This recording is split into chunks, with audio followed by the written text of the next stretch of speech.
You found yourself at the junction where worlds meet. Politics. Civility? How about honesty in this country, folks? Entertainment. I don't like entertainment. And a whole bunch of other stuff. It's about having a healthy body image. You have a very unhealthy body. You should have a horrible body image. Not a big home improvement market in Detroit. We are definitely going to get letters. You're listening to Talk Radio's Strangest Animal. You're a strange animal, that's what I know. You're getting louder with Crowder. But you're a strange animal, I got to... It's the fourth week in June, which marks Louder with Crowder's fourth installment of Cultural Appropriation Month. Join us each week as we travel the globe, informing and illuminating you on such diverse cultures that make up the wonder that is humanity. This week, the ancient and mysterious culture of Africa. Bumale, bumale, bumale!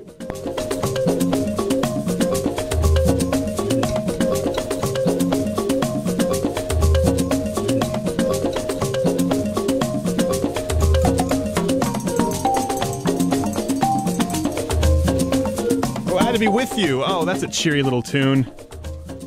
That sound means it's Cultural Appropriation Month. I am your host, Stephen Crowder. The continent of Africa. We couldn't pick any one country because, well, it's easier to sort of point out their contributions collectively as a continent. Producing with me in video studio, as always, is Not Gay Jared. You can follow him on Twitter at Not Gay Jared. I fulfill my legal obligations, draw your own conclusions. Not Gay Jared. What? Yeah. Let him see you. I don't want to. It's okay. Come on, let him see you. We went through all this effort with Cultural Appropriation Month. I really don't want to. If you just... Not Gay Jared, come on, let him see you. I can't. I'm sorry. I can't. You found yourself at the junction where worlds meet. Politics. Civility? How about honesty in this country, folks? Entertainment. I don't like entertainment. And a whole bunch of other stuff. It's about having a healthy body image. You have a very unhealthy body. You should have a horrible body image. Not a big home improvement market in Detroit. We are definitely going to get letters. You're listening to Talk Radio's Strangest Animal. You're a strange animal, that's what I know. You're getting louder with Crowder. But you're a strange animal, I got to... It's the fourth week in June, which marks Louder with Crowder's fourth installment of Cultural Appropriation Month. Join us each week as we travel the globe, informing and illuminating you on such diverse cultures that make up the wonder that is humanity. This week, the ancient and mysterious culture of Africa. Bumale, bumale, bumale!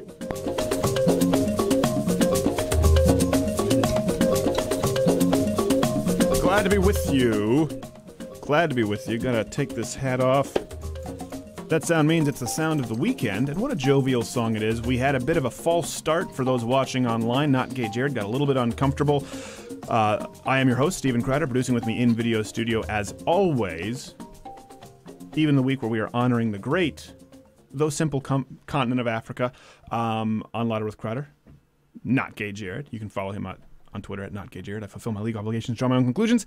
I am dressed in traditional African garb, and Not Gay Jared is honoring one of the greatest spokespeople for the NAACP that has been Rachel Dolezal. Yeah, she's a great woman model for everyone, really. She's a strong woman. Strong woman. You look a little more like the guitarist from Korn.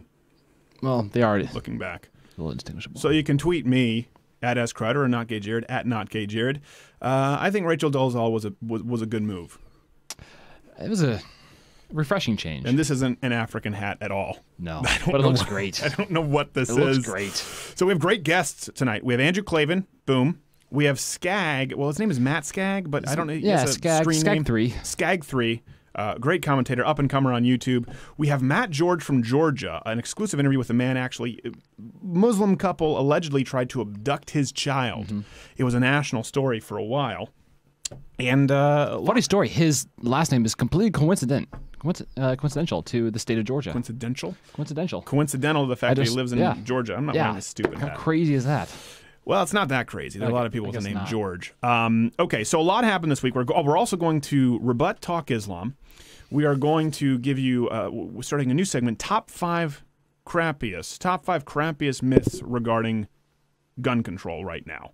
That's a big hot topic, and we're going, of course, we're going to rebut Talk Islam. Next week, we're going to expose Talk Islam. I have a lot of information on them from behind the scenes that I'm sure they don't want getting out there. This week, we are going to expose Michael Woods Jr., because a lot of these people have either come out and attacked me or invited debate and then not shown up. We don't go after people just for the sake of going after people, but when they open that door, it is our job to make an example of them. Michael Woods Jr., you done screwed up.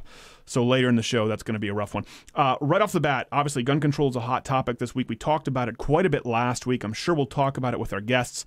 But I was on Sky News this week. Let me set this up for you really quickly.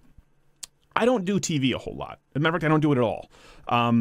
My policy is I don't do any outside media unless I can do it from this studio, or unless I'm a fan. Like Joe Rogan, I'm actually a fan. I've followed Joe Rogan for a long time, or like Adam Carolla. It takes too much time away from what we do here at Louder with Crowder, so I can't go to a satellite studio or fly across the country. So my policy is I don't do any media unless I can do it straight from this studio that we've built, which is actually nicer than most of the studios that a lot of these other people have. They're just awful, and you go into some affiliate and people, it's just too much time. So Sky News has been asking me for a while. I said, no, not unless I can do the home studio. They finally said, okay, we need an American who's pro-Second Amendment for today. Can you do it? I said, for my home studio. They said, sure. So I went on with this host, Not Gay Jared. Let's just play a quick clip, and then I can give people some context. Do we not have audio? It is coming right up. Yeah, I'm having difficulty trying to understand your line of argument. Are you trying to say there's a thing that's a safe gun, for instance? Of course, yeah. I have a gun on my hip right now. It's never shot anybody. Why do you need a gun in the studio? Well, let me explain to you why I actually have a fatwa on my head, because I've drawn Muhammad. So that's my reason, and I would never assume to actually copy-paste my reason or know the motive for any person who might need their basic fundamental human right to self-preservation. Why do you need security guards there in the studio? I haven't got security guards here in the studio. There's no security in that studio. No. I've got a floor manager, but he's not very secure. I don't believe you just by the way. That's false. I verified it. They do have security there at Sky News. You don't just waltz on in. People just have no idea what's around them. He's just not observant surroundings at all. He'd be a terrible concealed carry holder. He would be a terrible concealed carry holder. Here's why it's so important. People are going, well, why do you? This is why I don't like doing a lot of media. Let me give you a contrast. Dave Rubin came on the show. Dave Rubin is certainly more left of center than I am. And he came on the show, and we have a long time to talk, right? We have longer segments. It's more conversational. And Dave Rubin says, well, I think we could both agree on keeping the hands out of terrorists with the no-fly, no-buy sort of business. And I said, no, we don't. And he said, why? And I explained it to him. And he said, okay, I understand that due process. Okay, so maybe we need to reform the list. And we made progress, and we moved on. This guy, what was his name, Michael something? I didn't hear. I didn't catch. Okay, Michael something. Something British. But Britishy. He started off with saying, talking about these automatic weapons right off the bat. Off the bat. Automatic weapons. And Not Gay Jared was in here producing, and I could see his face. He's going, I know where this is going to go. I know what's going to happen here. Here's the thing. People are saying, why did you focus on it? It is so important to define your terms. And this is the biggest bait and switch that the left does. They say automatic, just like this host, he used the term automatic. They use the term automatic repeatedly, or assault rifles, usually both. And then they use it to pivot and support legislation that has nothing to do with automatic weapons, but semi-automatic weapons, which, as anyone who knows anything about firearms understands, that is almost all modern handguns, and a significant portion, if not most, rifles. So they say automatic, they say scary assault weapons, and then they say, well, why don't you support this legislation? Well, hold on a second, because it has nothing to do with automatic weapons. Can you unmute your mic there? I'm hearing the clickety-clickety. So that's why it's so important. I stayed on it with him. And if you go watch the interview, it's up at louderwithcrowder.com. I kept saying, well, listen, can you retract the automatic statement? Because you implied that we're talking about legislating automatic weapons. And he goes, oh, so you're saying there's a safe gun. Well, what about assault? And so we went from automatic weapons, which was fake, a false term, right? Those are already heavily regulated. No automatic weapons were used in any of these recent mass shootings. An AR-15 wasn't even used. Then we go to assault weapons, assault rifles. When I asked him to define it, he couldn't define it. Then we go to why would you ever need a gun? And then we go to, of course, you support the no-fly list. And then we go to safety latch on my concealed carry gun. Here's the thing with English, they are so shocked. His reaction, why would you ever need a gun in the studio? I can't possibly imagine. It's the same reason Charlie Hebdo should have had them, dumbass. For the same reason you have security guards. This is the thing with the left. He doesn't think he has armed security guards because they're not right in front of him. He is in a building with cameras, with a safe pass system, right, where you have a card that you swipe to go on in, with, of course, probably bulletproof glass, with, of course, armed guards, whether they're downstairs or not in his.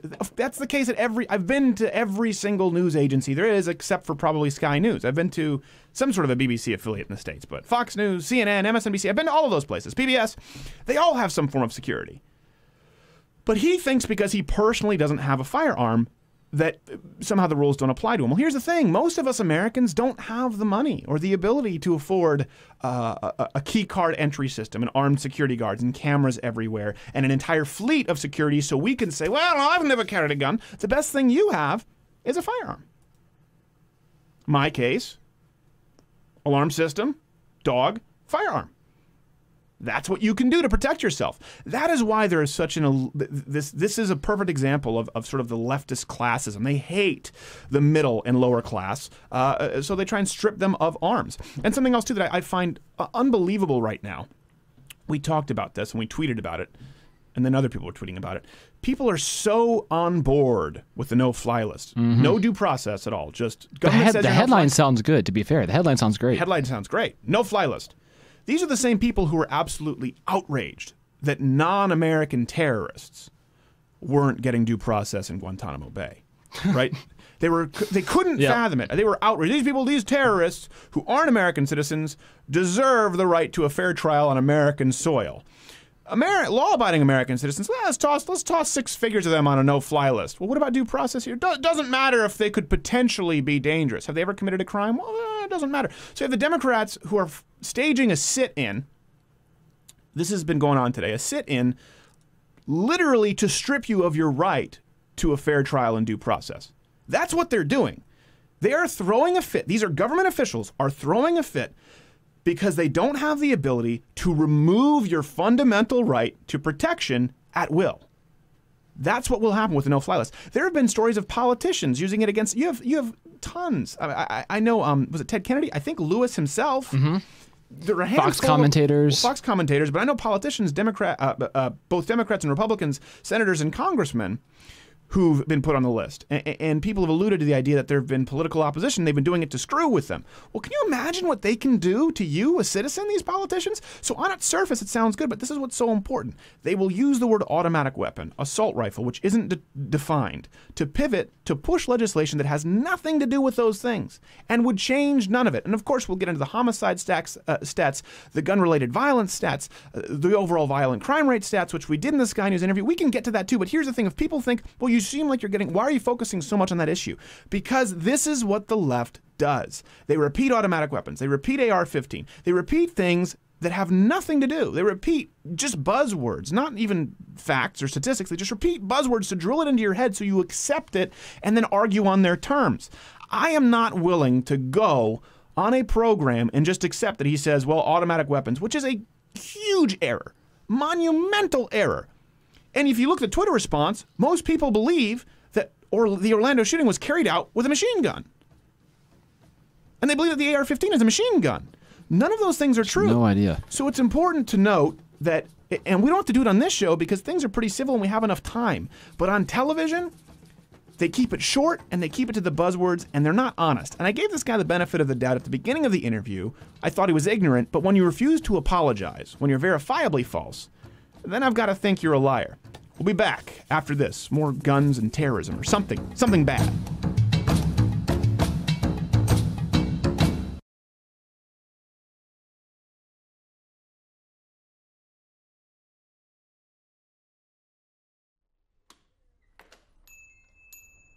Hello, sir. Welcome to Sporting Rifle Emporium. How can I help you? Yes, hello. My name is Neil Steinberg. I'm with the Chicago Sun-Times, and this is my first firearm purchase. I would like to purchase an AR-15 assault rifle. Well, we've had a lot of reporters in here, sir. The first thing I'll have to let you know is that it's not an assault rifle. It's a sporting rifle. Assault rifle doesn't really mean anything. It's kind of an arbitrary term. But yeah, let's take you over here and show you these are our AR-15 variants. Mm-hmm. Oh, that one looks scary. I'll take that one. Would you like to know anything about its features, price point? No, this is a hit piece. Whatever works. I figured. Well, listen, that's fine. Let's come on over here and fill out paperwork. Now by paperwork, you mean a basic receipt? No, we actually do have to run a background check. We have to do that with every firearm sold, despite what you may hear in the country, and do a bill of sale. You may have to bring it to your local law enforcement office, depending where you live, and then you can have the firearm. So fill out this first, please. Oh, okay. And let me run that. I'll be right back to you. It's always sweet to try and put up a facade. I bet you he's probably just filling up his coffee. Okay, Mr. Steinberg, we cannot sell you that rifle.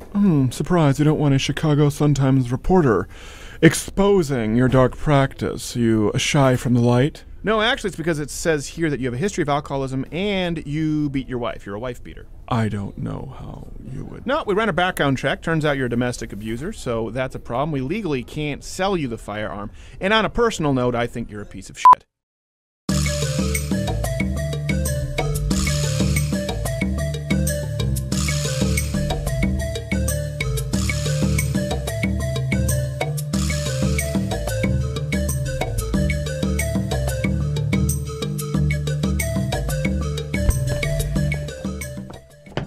No more hats. They're not terribly creative with the melodies. Yeah, not terribly creative with the melodies. Oh, that's right, Cultural Appropriation Month. Sorry, It is. We have to appreciate the cultures that are available to us. There's a lot to appreciate. Hopper, go lay down. I threw the hat not in anger. It was a stage presence move. Africa. We didn't pick a specific country because I was going, well, maybe we should pick Zambia. Maybe we should pick Zimbabwe. Maybe we should pick South Africa. The truth is that with the continent of, there are a lot of things that we had to sort of expand it. It's really just black. It is. I mean, there are a lot of great contributions from not only Africans. You're talking about the satellite imagery, not necessarily the... Stop it. I didn't know where you're going. Tell me that you're not getting any. Stop it. Stop it, Rachel Dolezal. A lot of great contributions, with Black America. Obviously you can have in music, you have soul, you have R&B, you have Motown, you have blues, you have rock and roll. In sports you have Jackie Robinson, you have Wilt Chamberlain. You've got gun crime. There are so many things that we can talk about with African Americans that they have contributed to a rich cultural fabric of the United States. So this is kind of all encompassing of Africa and also their good friends who've immigrated here who are now African American. So here's some fun African stats for you. I got a couple. Well, here's one. South Africa has the highest number of people living with AIDS in the world. It's a little known fact. That's an achievement. 75% of the world's poorest countries are in Africa. Nothing to be proud of. It's the world's most populous continent with the largest reserves of precious metals, as well as 30% of the world's remaining mineral sources. And it's still the poorest. So I don't know how they... I was trying to compute that as well. I don't know how they do that exactly. Also impressive. But here's the thing. You have to appreciate all aspects of culture. It would be unfair to do otherwise. Approximately 90% of all cases of malaria worldwide occur in Africa. This seems like it's not... I thought it was going to get better. There are fewer people with internet access in the entire continent of Africa than New York City alone. Okay, you know what? These were sent to me by my staff. These were not... Did you forget to say fun facts? You must have put a different adjective. I don't know what happened there. But we're appreciating all of our cultures here. Africa, we did it with China, Mexico. We appreciate all cultures here in the United States. We do. Speaking of culture, hey, something that leftists certainly don't appreciate about the United States is that our culture is that of freedom. Our culture actually includes the right to bear arms. That's one thing I don't understand. Open-minded, tolerant liberals, they'll be fine with Muslims as part of their culture is rape and women not being afforded due process and their testimony not counting as much and being able to beat their wives and of course mistreatment of gays. This is a long and storied part of Islamic culture in the Middle Eastern countries, and it's different. These are cultural differences. You have to appreciate them. It doesn't make them bad. Yet somehow people having the right to carry arms and not commit crimes, we're not open-minded enough for that in the United States. So that ties right into this story. We wrote about it at louderwithcrowder.com. A reporter from the Chicago Sun-Times, name was Neil Steinberg, tried to buy an AR-15. So he tried to buy an AR-15 really to do a hit piece because he went, and he's obviously, if you look at his history, he was anti-firearm. So he went into a store, He paid the money for an AR-15. I believe he did the background check, and he spent some time with an instructor for a while who talked to them. The instructor knew that he was liberal and said, like, this is why I don't do news, because people don't just report news, they do opinion like you. So it's pretty well known that he was left. They weren't necessarily thrilled with it, but they served him. Well, the next day he got called, and they said, we can't sell you the firearm. This was all over because he wrote about this first, and when he released the information, it was, see, the gun industry operates in the dark. Well, they said, we're not going to sell you the firearm. Neil Steinberg of Chicago Sun-Times. And he said, oh, it's because you're afraid of people learning the truth. They said, no, that's not it. And he said, well, why don't you tell me why you didn't sell me the firearm? They said, we don't have to do it. We're a private business. We just reserve the right to not sell you the firearm.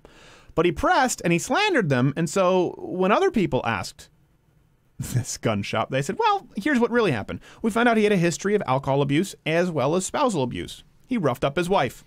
Well, there's your problem. There's your problem right there. So here's something really cool. The system worked. And gun shop owners, gun dealers, are so responsible they wouldn't sell to this guy. And he's still trying to go with the narrative that it's because they're afraid of people learning the truth. No, the truth is that you're a wife-beating ass. You're a piece of human crap. There are very few rungs lower on the human ladder than wife-beater. Although someone who looks as feeble as you, wife-beater, is pretty bad. Like, it's just add insult to injury. So this happened. It's important because if the gun owners, the gun store owners didn't speak out, people would have just heard the story like, oh, they're getting really scared and they're locking it down. And if they know you're liberal, they won't sell it to you because they want to operate in the dark and sell guns illegally.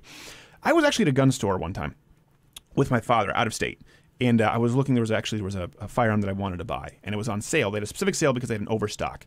And I said, wow. I said, I really want to, I'd love to buy that. He said, well, if you're not from in-state, I can't sell it to you. Well, my dad was. And my dad said, well, you know what, I might get one. He said, the fact that he told me he's not in state and he wanted to buy one, he's like, I can't sell to you either because there's a chance that you could buy it and give it to him. So he's like, so I'm not going to sell any of you any firearms. If I was a gun owner, I would draw probably that same logical conclusion. Yeah. No offense. Yeah, exactly. And I don't even know that it wouldn't necessarily be illegal depending on the states, but anyone who's bought a firearm, and that's why I've always said hashtag gift a gun. Get people to go through the process. The second someone has purchased a firearm, the second someone has gone through the process, the second someone has done a gun safety training course, guess what? They're going to know that all of this is BS. Mm-hmm. They're going to know that the automatic weapon thing is BS. They're going to know that the gun stat crimes are BS. They're going to know the semi-automatic myth, the no background check, the loophole myth. They're going to understand that. This Chicago Sun-Times guy, he came up with a number. He said 40% of firearms are purchased without background checks. There's no way that is true. Mm-mm. Now, I don't even know where he came up with his number because I was looking for it, and I couldn't even find it from the most left-leaning sites. And I think what he did...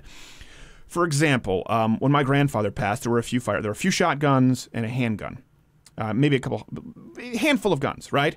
And they were passed down to either my dad or his brother or my aunt, mostly my dad or his brother, just like inheriting anything else. And there's a process. You have to file an official form. Depending where you are, you might have to register it with your police department.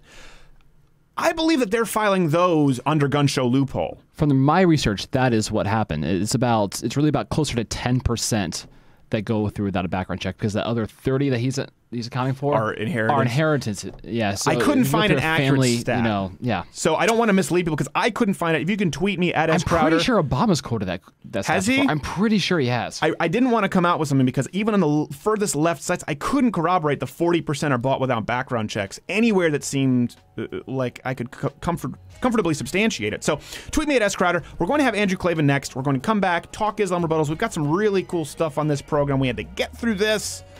Andrew Klavan coming up next. Always a great guest. Half Christian, half Jewish. I don't know how he does it. There's so many holidays with Klavan. That is a lot. It's a lot. When does he work?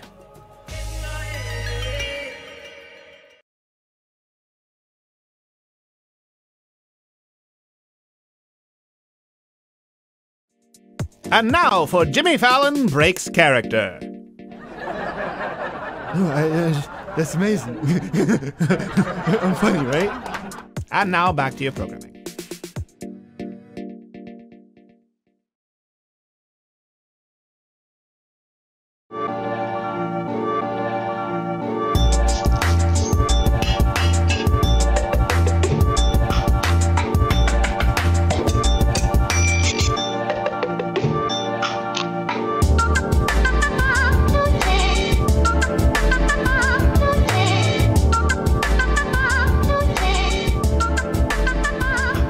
glad to be there. Glad to have our next guest. He made very clear before we went on air that had to get his plugs right.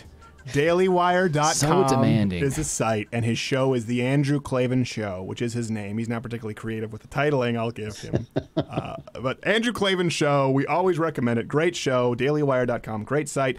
Andrew Klavan, thanks for being here, sir. Always a pleasure. It's the only way I get to see you. This is true. Yeah. You come to California, you don't call, you don't write. I did, and then you left.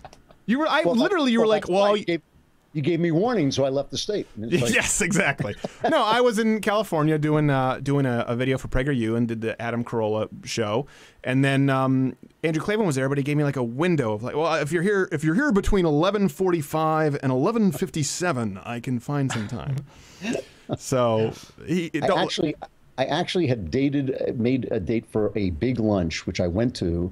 And I was so sorry I didn't just stay around and talk to you. The lunch was like a total bore, and you're at least mildly entertaining. So I was sorry. Yes. I apologize. That's what it'll say on my headstone. He was at the very least mildly entertaining.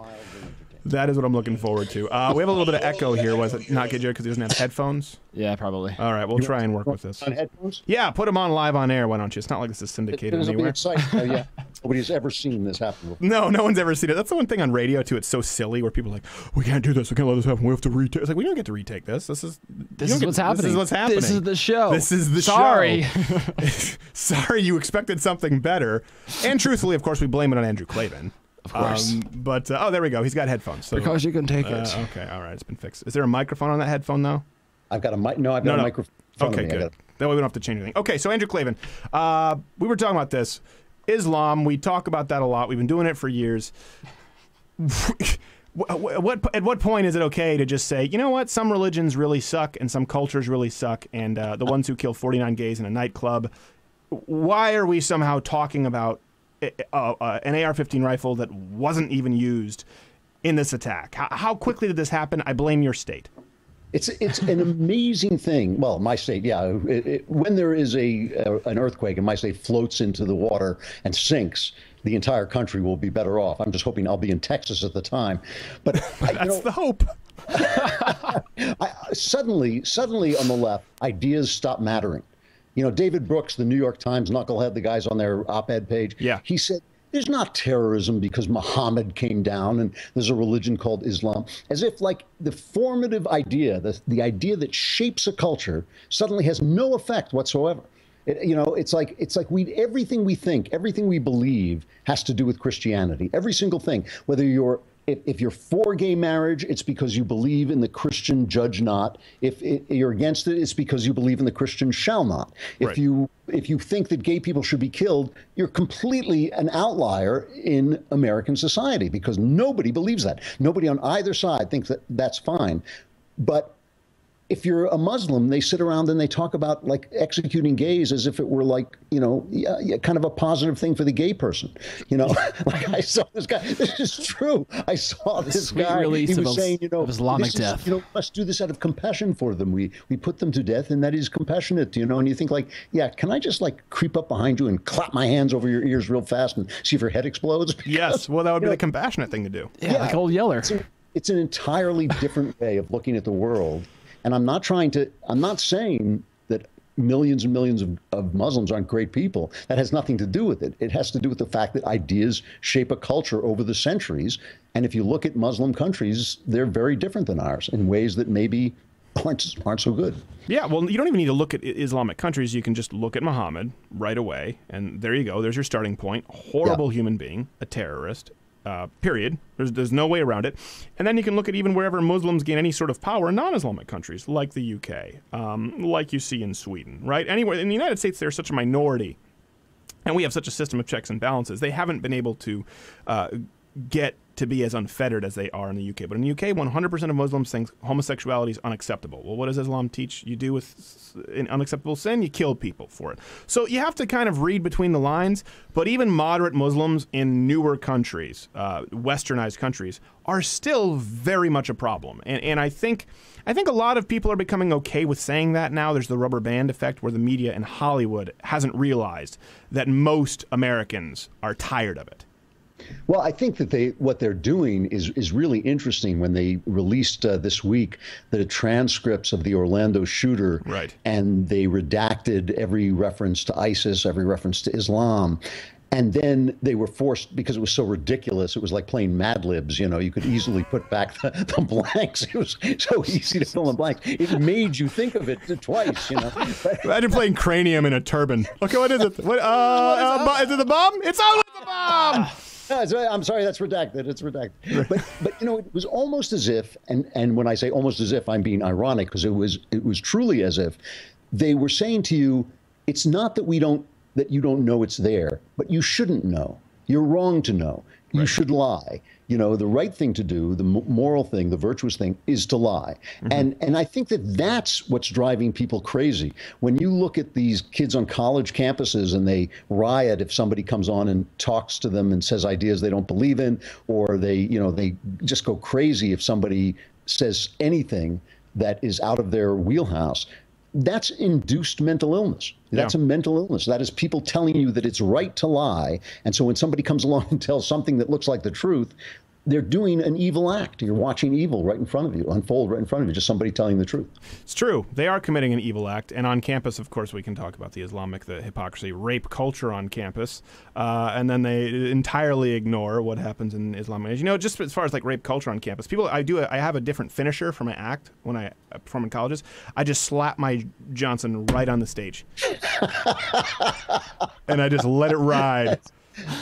And then you ask why I don't come to your shows. Well, yeah, exactly. Well, and there's almost always an encore, which is awkward because there's no way to pull that off. Well. I should hope so. Yeah.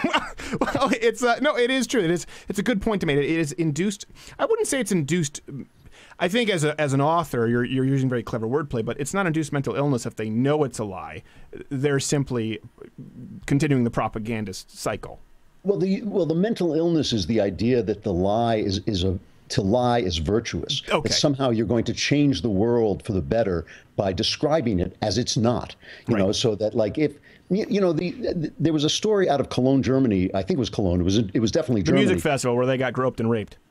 Where these girls were getting raped on the way to school, molested on the way to school, and didn't want to say anything because they didn't want to seem to be refugee. Yeah. So these girls are being molested and they themselves won't say it and that is a kind of mental illness. It's like, it's virtuous to lie. It's virtuous not to say that I am being attacked and assaulted, because if I say it, then people might think that refugees attack and assault people. Right. Where obviously that's the case, since you're the one being, and so I think when you look at college campuses in America and you see the level of hysteria that's going on, it's the hysteria of somebody being told, no, you're not being contacted through your teeth by an alien civilization. That's actually a delusion. And then, crazy people go nuts. Right. Yes. Well, exactly. They get really mad, and then they end up on the History Channel, which for some reason has nothing to do with history anymore. This person had aliens in their teeth. What was that about? Yeah, you're like, what am I watching? It came back to aliens all of a sudden. This guy with the Jimmy Neutron hairdo. I thought it was. And it used to be on the History Channel. You could count on the fact that it was going to be history that took place between 1938 and 1945. Right. They only covered World War II, and then suddenly it became from outer space. I don't know how. Well, that's just a demographic problem. There aren't enough vets left. Maybe that's it. That went dark, but it's true. They used to sit there in the chair and be like, "Damn Japs!" And they're just like, we can sell these guys reverse mortgages. And then when the demographic dried up, they're like, let's find the Sasquatch hunters out in Montana. I don't know. As I buy gold, for crying out loud, it's falling apart. It's like, oh, my step-grandfather told my dad that God spoke to him, and he told him to advise my dad to buy gold. And my dad said, Grandpa, that wasn't God, that was Rush Limbaugh. And, no, you're absolutely right, and it is a point. I mean, we've gotten to gun control so quickly, and you're in a state where that's obviously the big push. My brother lives in California, but you're relatively recently a first-time fire owner, right? Firearm owner. All this time I've been talking, I've said anything I wanted to about Islam. It was only when I started to talk about Donald Trump when I thought maybe I ought to buy one of these things. Because the Muslims were like, yes, he hates us, we don't care, you know. But the Trumpians were like, wait, you don't like Donald Trump, we'll kill you. I'm sorry. I just thought they were saying such horrible things about me on Twitter. The Trump people, the alt-right, as we call them, they were saying such horrible things about me that I thought, you know what? If these people came into my house, it would just be such a delight to blow them into that world that I wouldn't want to miss out, you know? Right. Yeah. I want to say now all I've got is this baseball bat to beat them to death with. I want to blow them away. No, exactly. I've always been a shooter. I've always gone out shooting, but I never owned a gun because I had kids and it made me and my wife nervous, you know, so I just didn't own one. But I've always been a guy who likes to go out to the range and shoot. So. Well, you have grandchildren now, though, right? I do have a grandchild, yeah. Okay. Oh, sorry. And how old is your grandchild? He is 1 and a little bit more, like 14 months. So, well, he's about the age where Muslims will kidnap him if you go to Michael's. So, I wouldn't suggest they kidnap my grandchild. He'd beat the crap out of him. Yeah, well, yeah, exactly. They come from countries where, you know, what they consume to sustain them is not necessarily nutrient dense, so they're relatively frail. But, you know, I would love for you to videotape, because I have planned to do this with my children, with your grandson, obviously with his father and mother's permission, teaching him the firearm. And I mean 4 or 5, getting it with him out at the range, showing him the safety, of course, never giving him a loaded gun, and teaching him, okay, this is what you don't do with a gun. This is what you never aim it this way. And getting your hands around his hand, just like Not Gay Jared had this when he was young, and having him fire that weapon at the range. And I mean this as young as 4 or 5, because every single person I know who's done that child has always respected firearms, and it's never been a problem. Yeah. Well, obviously, I mean, this is this weird thing that these people who know nothing about guns are constantly preaching to us about guns. And you know, there was a wonderful column this week. I wish everybody would read this by Bill McGurn, my pal at the Wall Street Journal, who wrote about the fact that in New York, they had a system for taking the guns out of the hands of bad guys. It was called stop and frisk. And because a lot of the bad guys happened to be black, the New York Times and all the liberals and the ACLU shut down the program. They shut down the program. So we know for a fact that the left is not worried about guns in the hands of bad guys. They're really worried about guns in the hands of good guys, because in their mind, good guys are people who don't use guns. You know, they're them. They're the liberals. And I just think it's an amazing thing that these guys, the stupidity that comes out of their mouths about guns, about this term assault weapon that nobody. I think can you're giving them too define. much credit. I don't think it's stupidity. I don't think that Barack Obama has no idea what a semi-automatic is. I can't believe he's that stupid. Okay. I don't know. I mean, well, I don't think he's that stupid. I think when he says semi-automatic to conflate it with machine gun, I think he's doing it deliberately to mislead people, because we're talking about this week. This is an issue, the gun issue. No fly, no buy. Whether it's Hillary Clinton or Donald Trump, it requires an entirely uneducated voter base to sell it. It requires it. Yeah. It can't work otherwise. It requires people don't know that every handgun is a semi-automatic, pretty much. It requires that they don't know you cannot buy machine guns right now. It requires that they've never purchased a firearm, so they don't understand that there is a system of background checks. The only way to push this through requires low information voters. And those can be on both sides, but on the gun issue, they are always entirely on the left. That's an absolute I'm comfortable making. Sorry, I went on that rant, but we're going to bring you back after the break. So before the break, let me give you dailywire.com, the Andrew Klavan Show, because he's going to have a heart attack if I don't give him his plugs. I'll say. And we'll be back to talk more about firearms and Muslims, and we'll be dead soon.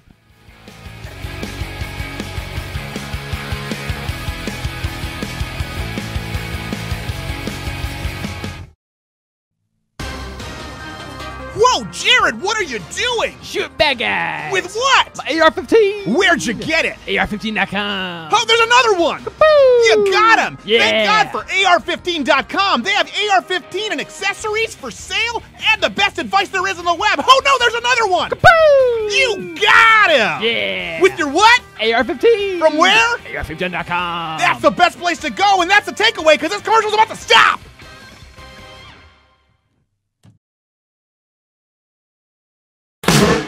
You're a strange animal, that's what I know. But you're a strange animal, I got to follow. Oh, I'm in the speedy Glad to be back. Our guest, dailywire.com, the Andrew Klavan Show. Get it right. Andrew Klavan. Thank you for being with us, sir. Sorry, I went on a rant before, which shouldn't happen with a guest. But do you think, I'm out of line, that it requires an entirely uninformed voting base with these gun measures they're trying to push through? Well, it requires an uninformed voting base over the entire spectrum. It's not just uninformed about guns, about what guns do and what kind of guns there are. It's also why we're supposed to have guns. I've gotten into this conversation several times with liberals where I explain to them we're supposed to have guns so that we can kill the police, so that we can kill, the soldiers. They keep saying, well, Andrew Klavan, straight out of Compton. You say, well, why do you need a gun like an automatic weapon to hunt? And it's like, no, that's not what, the founding fathers were not worried about us hunting. Like I'm happy to buy my meat at the grocery store. That has nothing to do with it. Right. What I want is to be able to defend myself from bad people. And if the government should become actually oppressive, to join with others in a militia to defend my rights. And that's why you have guns. And when you only have to look at Europe, where they are sitting with like slack-jawed apathy while really an invasion takes place, an invasion of people who do not share their values, who despise them, who really want to change the entire nature of European culture. And they sit there, they don't understand that it's up to them. It's not up to the guy at 10 Downing Street to defend them. It's up to them to defend themselves, but they don't understand that because they've been disarmed and they've been told that the government is going to take care of them. And this is 2,000 years of kings ruling over people and now socialism ruling over people. The self-defense begins in the home, and it's just that simple. And is it pretty? No. Do I wish there were no guns in the world and nobody had to have guns? Yes. I mean, that would be a better world, but that's not the world we live in. And if we're going to start disarming people, let's start with the bad guys. Very good point. First off, I would disagree because guns are really cool too. Let's just guns are cool and fun. They're a lot of fun when you play with them. It's like Legos for adults. But I mean, but you're right, and they have much higher violent crime rates right now, record high rape rates, and I guess while they sit there and they're being mounted by a refugee with no respect for law, and they have gangs running rampant and stabbings at an all-time high, they can say, well, gee, at least it didn't happen with a gun. Yeah, I don't understand what they say. I mean, I do not understand why, especially, I mean, the pitch a lot of times is to women. They create this atmosphere of like complete illogic that obviously appeals to women because You went there. Shoot the police. Women are illogical. This is Ice Cube on the show. Doing whiteface. But clearly. I mean, would it make me laugh if a bunch of refugees grabbed a German woman and she blew their heads off? Yeah, that would give me a chuckle. That's why Death Wish was a successful movie. Well, that's right. That's why Death Wish 2 and 3 and 4 were successful movies. To me, that would be like, you go, Fraulein, My favorite line is Death Wish 2. It's where Charles Bronson just says, hey, kid, do you believe in Jesus? Why? You're going to meet him and kill him. It's so simple and hack, but it's wonderful. Well, that is why it works, because the good guys should be the guys with the guns. And women especially. I mean, just women, that is the equalizer. It's like the thing that says, look, I'm never going to get shot by a woman who doesn't want to be abused because I'm never going to abuse a woman. Right. But if like some guy does and she blows him away, it's like, hey, to me that's like comedy. I agree with you, and I wouldn't feel bad about it. It's one of those things. I think there are two different reactions. You find out someone who carries always with them, and I know many people in my direct friends and family who carry everywhere, and you go, oh, wow, okay, that's great, good for you. And I generally think, oh, I know the kind of course they've had to go through because I've had to go through it. They're probably a very responsible citizen. Or the reaction is, it's one of those two. At any moment, the gunfire is going to blaze out. Like you go to Texas and people are incredibly polite because, they know that everybody's strapped. Yeah, there are no carjack. There's other crime like gang crime, but there are almost no carjackings in Texas. In Detroit, you stop at the wrong light, your car is just on cinder blocks, and they're gone. And I would like somebody to explain to me why Chicago, with its incredible incredibly strict gun laws is a shooting gallery, and why France, people get blown away and there are no guns there whatsoever. It's the other thing about the left that is so incredible is how provincial they are. It's like, if we get rid of all the guns in America, nobody will get shot in France. I'm not sure what the logic is there. Why is a mass shooting in France, a reason to get rid of guns? You're just going to have John Malkovich in the Line of Fire building a polymer 2-barrel shooting a duck. I admired that so much, like, hey, yeah, you could get that gun on a plane. Yeah, or he put the bullets in the rabbit's feet. You're like, wow. Oh, yeah. Say. I'll be put on a no-fly list, but I actually thought, as I went through TSA, I'm like, oh, this is exactly what a terrorist would do. And I could do it. I could have it. It is a joke. It is a joke. The little carriers with it. And the fact that I'm saying this right now, sorry, you're on the no-fly list too, just for being on this program. But I have thought about that when I just go like, okay, they keep developing. What would they do? This is what they would do. And I have my own little, in my mindset, like a bullet in a rabbit's foot. And it's just so clear to me what someone could do with TSA. Yeah, no, I mean, that's the thing. They're going to be printing these things. You're going to have a printer that prints guns pretty soon. So it's like, it's not really, the whole thing is kind of beyond their ability. But it's all, it's very frustrating. We're talking about this right now. We're not even talking about the Islamic terrorism. We're talking about AR-15s, and it wasn't even the gun that was used. That's right. That's right. And of course, that guy could always get a gun. I mean, it's the guy like me who thinks, what's the law here? Yeah, I'll follow this. And, and you go and you get a gun, you fill out a form and the question is, are you a fugitive from justice? So help me God, in California, this is a question on the gun thing. Are you a fugitive from justice? And I looked at the guy and I said, what's the right answer to this question? Is that yes or no? Because I don't want to ruin my chances of getting a gun. But, so it's all absurd. Yeah.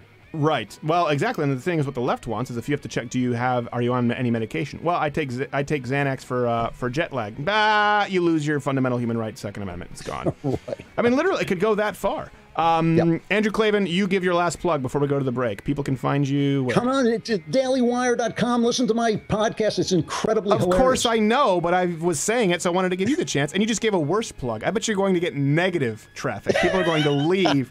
dailywire.com, Andrew Klavan Show. He says he wants me on his show, but keep his feet to the fire because he never actually books me. Andrew Klavan Show, dailywire.com. We will be back, and I'll plug him again after the break, just because I know he'll call me. He'll call me. It's going to be a thing. There's always a thing.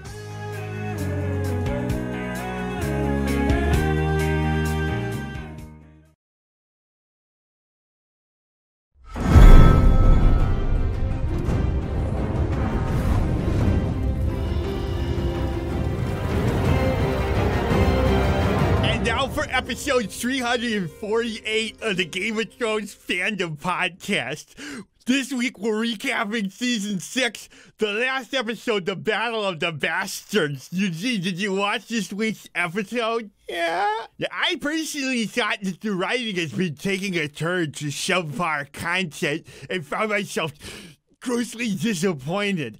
Did you find yourself disappointed with anything of note in this episode, The Battle of the Bastards? I liked it. No, but think about it. Is there anything that you thought was maybe missing from Season 6, episode Battle of the Bastards?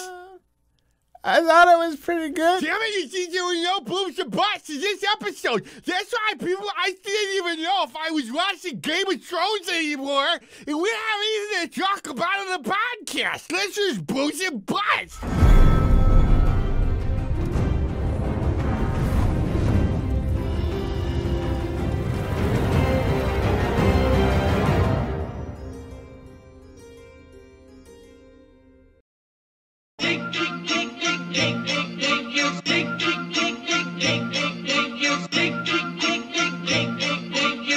Get excited. Here we go.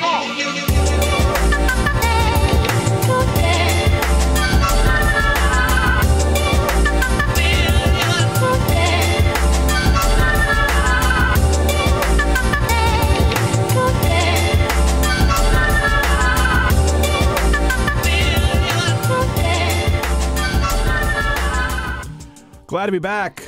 Second hour of the program. If you are listening terrestrially, thank you so much to all of our affiliates. Some in Michigan, not so much.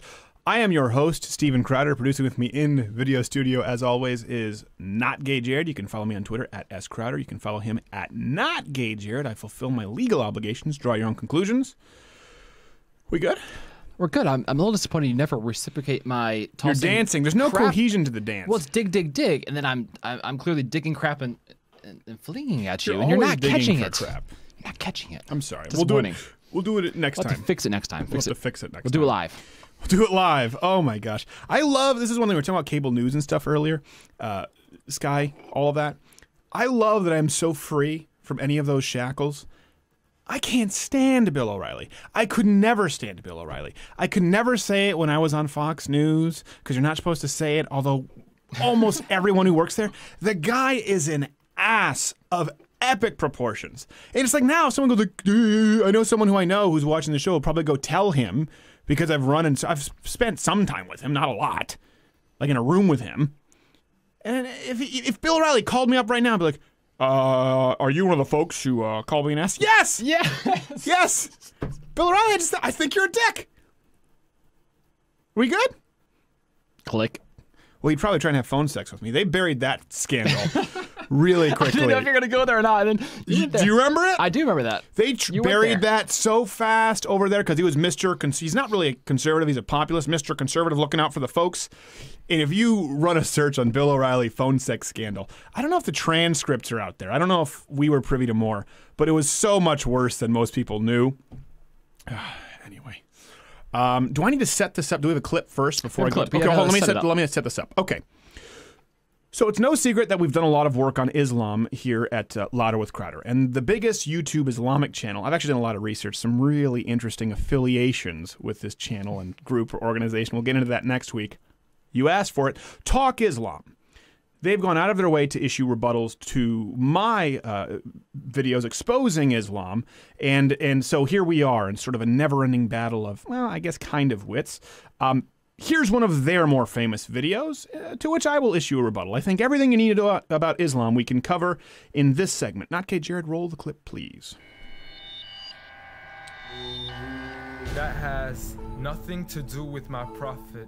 Please just stop it. It doesn't make any sense. That's not the message he sent. That's not what he meant. Okay, so he does this spoken word poetry thing, which is for people who can't do stand-up comedy or music, and does this rap about Islam and Muhammad to try and clarify some myths. Now, his aren't really super substantiated, so we're going to try and not only use chapter, verse, Quran, Hadith, but provide as much context as possible. So let's go through this piece by piece. Nothing to do with my prophet is Nothing the video. at all. Nothing at all. So first clip. I know a man who forbade us from harming the innocent. Okay, we have to pause right away. The Quran is pretty clear. This is one thing that if you hear innocent, well, that sounds nice. The Quran is clear that anyone who rejects Islam cannot be innocent. Here are just a couple of Quran verses to that effect. We have Surah 3:151, and then we have Surah 5:32. For those listening terrestrially, I can't read this all. It'll just take too long. The first one was, for that cause we decree for the children of Israel that whoever killeth a human being for another other than manslaughter or corruption of the earth, it shall be as if he has killed all mankind, and whoever saveth the life of one, it shall be as if he has saved the life of all mankind. Our messengers came unto them with clear proofs of Allah, but afterwards, lo, many of them became prodigals of the earth. Corruption in the earth can mean anything that comes into conflict with Islam. Corruption in the earth can mean anything that comes into conflict with Islam. We'll keep circling back to this, but this is important. The Quran is overwhelmingly clear. Non-Muslims who refuse to subject themselves to Islam are not innocent. The Marleys were dead to begin with, literally, because they weren't Muslim. Next clip. This is the man who forbade us from even scaring cattle with a knife, saying you have no right to let the animal die twice. And when he was asked for advice, he'd reply, don't get angry, don't get angry, don't get angry, repeating it thrice. Will we say that? Muhammad got angry a whole lot. See, Muhammad would preach this for others, but didn't really practice it. He had a sore spot even for simple teasing. For example, we can bring this up. Muhammad ordered the killing of 2 girls simply because they were singing satirical songs about him. That's where this starts. Don't portray him, don't mock him. It's worthy of death. It comes from Muhammad himself. There was also a group of rabbis who laughed at Islam and Muslims, and Muhammad not only ordered them ejected from the mosque, they were yanked out by their hair and their head and given severe beatings. So one might argue he was actually thin-skinned. Next clip. I know a man who called to patience first, even to those who had treated him the worst. And what? Except the exact opposite is true. As you see here by this verse, "O believers, fight the unbelievers who are near to you, and let them find in you a harshness, and know that Allah is with the God-fearing." Again, we're going to continue to provide more and more context as we build here. Here's some more, where he specifically called for the deaths of Christians and Jews. We can bring this up on screen. Yes, all Christians and Jews. So this is important to note. We're also talking about like do we have Quran 8? Do we have 839 up there? 839. So the Meccans were simply refusing Muhammad access to their city during Hajj. I don't know how we pronounce it exactly. Again, this is the argument. They say you're not Arabic, so you can't use it. So other Muslims were allowed to travel there. This is important historical context, just not as an armed group. Since Muhammad had declared war on Mecca prior to his eviction, the Meccans were also acting in defense of their religion. Since it was Muhammad's goal, he was planning on destroying their idols, establishing Islam by force. Hence, this part of the verse is so critical. Because in the verse 839, where it says, "Religion is only for Allah," meaning that the true justification of violence was unbelief of the opposition. The justification for violence against them was simply unbelief. Muhammad further explains in the Sirah, Allah must have no rivals.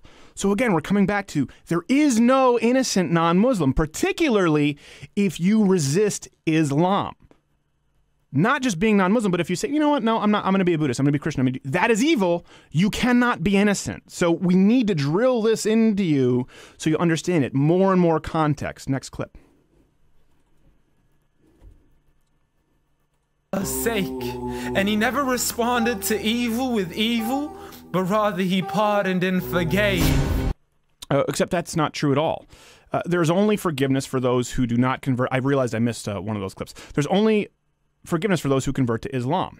Again, 929, Surah 929, we've talked about that. It is very, very clear. To go back to another point, 929, keep that up there. People of the book here. So 929 says, "Fight those who believe not in Allah nor the last days, nor hold that forbidden which hath been forbidden by Allah and his messenger, nor acknowledge the religion of truth, even if they are, of the people of the book, until they pay the jizya with willing submission and feel themselves subdued." This is important. People of the book refers to Christians and Jews.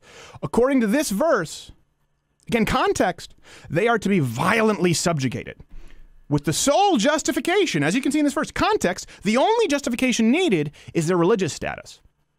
Notably that the religion is not that of Islam.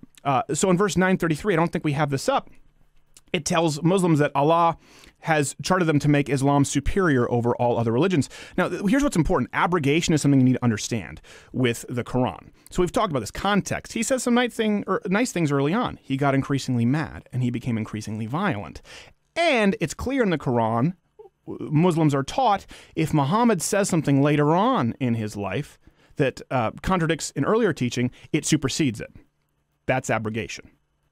And it's a central principle from Islam. So this is important because we're talking about the Christians and Jews and subjugating them in violence, because this chapter was one of the final revelations from Allah, and it set in motion really a tenacious military expansion in which Muhammad's companions, followers, managed to conquer 2/3 of the Christian world in the next 100 years, because Islam intended always, from its inception, from Muhammad, to completely dominate the world and subjugate everyone. And they were justified. People who did not submit could not be innocent, and you can do to them whatever you want. So protect the innocent. Again, no non-Muslims are innocent. Sorry, Jared, I know I kind of skipped around there. He pardoned and forgave. Let's go to that 232 clip where the reward in serving all things. We have that. I mean, I know a man who was so caring and compassionate, who said that there is a reward in serving all things that are animate. In other words, everything that breathes, whether it be the animals, the trees, and every single human being. Okay, but again, the Quran, we have it up here, 48:29. It's important to define the term serving and human being even. How does the Quran, how does Muhammad instruct people to serve non-Muslims? We have Surah 8:12. Remember when the Lord inspired to the angels, I am with you, so strengthen those who have believed. I will cast terror into the hearts of those who disbelieve, so strike them upon necks and strike them from every fingertip. This is not talking about an isolated incident or historical documentation of war. These are open-ended calls that are central to the theology of Islam. And it becomes increasingly centered on this the later into the Quran you get. Again, abrogation, that's important to note. Let's get to the slave portion here, and yes, let's do that next. See, I know a man who advocated for the freedom of the slaves. Except he personally owned at least 4 female slaves. So there's that, but I guess Burqa's sex slaves don't count. He also had slaves of the non-child bride, non-sex variety. As we see in Sahih Muslim 3901, we have this up here where he talked about slaves. And then, of course, we have more context where he bought slaves. We have Ibn Sayyid Hisham 484, where he's instructing you how to treat slaves, what needs to be done with slaves. They're basically all kinds of slaves. Sex slaves, non-sex slaves, just a big slave-owning dude. That's why there's still slavery in the Islamic world. Not so much in Western Europe. You know what? We need to fight fire with fire. We're going to go to a break, and I'm going to try my hand at slam poetry. In the break, we'll come back and we'll wrap this up for you. But spoken word poetry, it's become my thing. Let's watch it.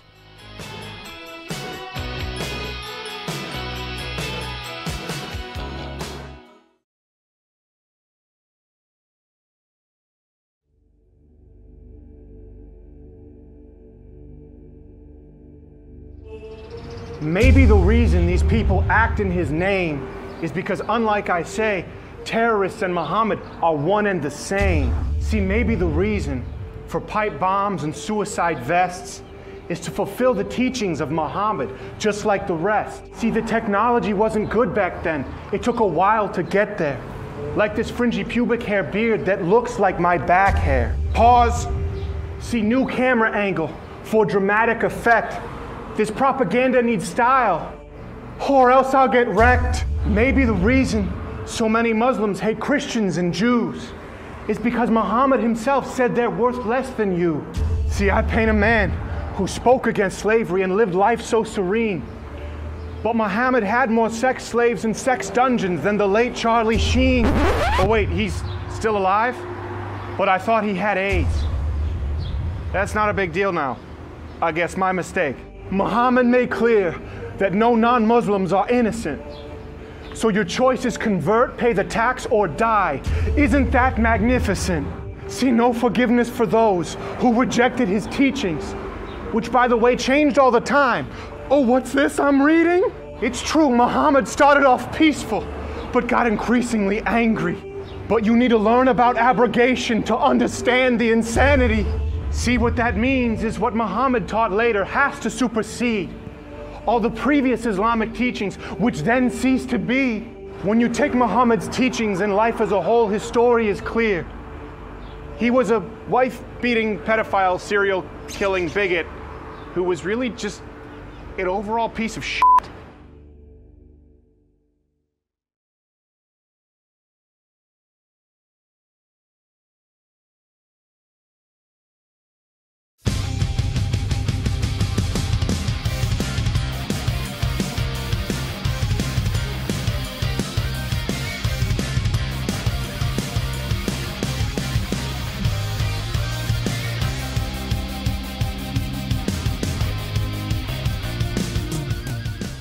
Glad to be back. Fixing my hair. Good slam poetry for those listening terrestrially who missed it. Great job. That was fantastic. Okay, so we have to get back to the points here on Talk Islam. We have to wrap this up. Okay, let's run the next clip, Jared. This is the man I follow, so forgive me if this sounds unusual. But the man I know was so much more handsome, so beautiful. I guess now's about the time when we're not supposed to mention that closeted homosexuality is rampant in Islamic countries. Childish, yes. Relevant? I would argue very much so. Next clip. But nevertheless, I know a man who still taught us to stand up for the oppressed. Okay, all right, people. Let's get the macro. Here's where we tie it all together. I've clearly just proven, and by the way, this guy at Talk Islam is welcome to come on the program. He's done online rebuttals. I don't do online rebuttals to anyone against whom I'm not willing to debate in person. I think that's something that a coward does. He's been welcomed onto the program. He's decided, no, I'm just going to do the YouTube back and forth public urination contest. So you are welcome to come on the show. I feel that I've pretty definitively proven that no non-Muslims can be innocent according to Muhammad and Islam. Now, he talks about the oppressed. It's important to note, not gay Jared, I don't know how much of this you kind of knew before today. You're an educated guy, but a lot of people don't know this about Islam. Yeah, I didn't know much. Anyone who refuses Islamic subjugation is not only not innocent, but they are seen as an oppressor, according to Muhammad.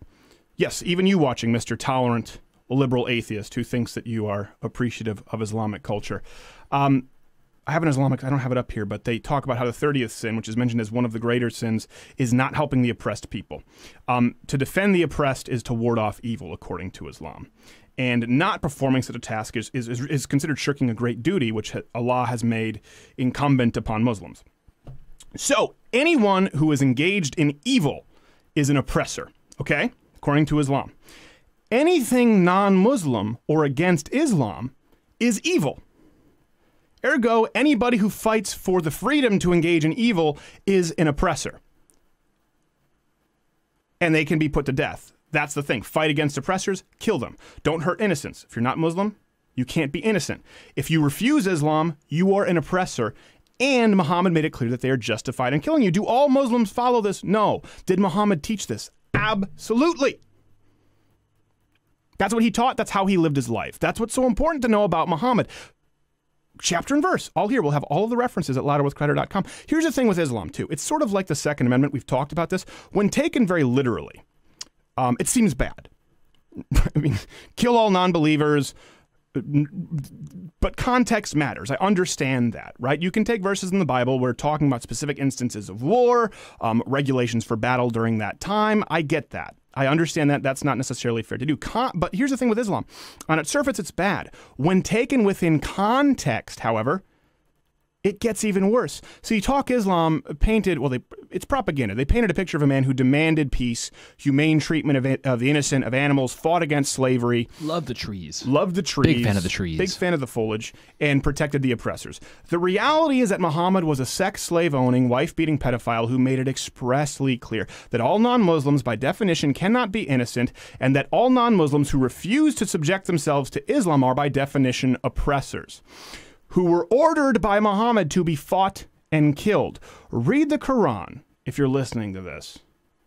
Check the references at louderwithcrowder.com. They'll all be there. Learn the context.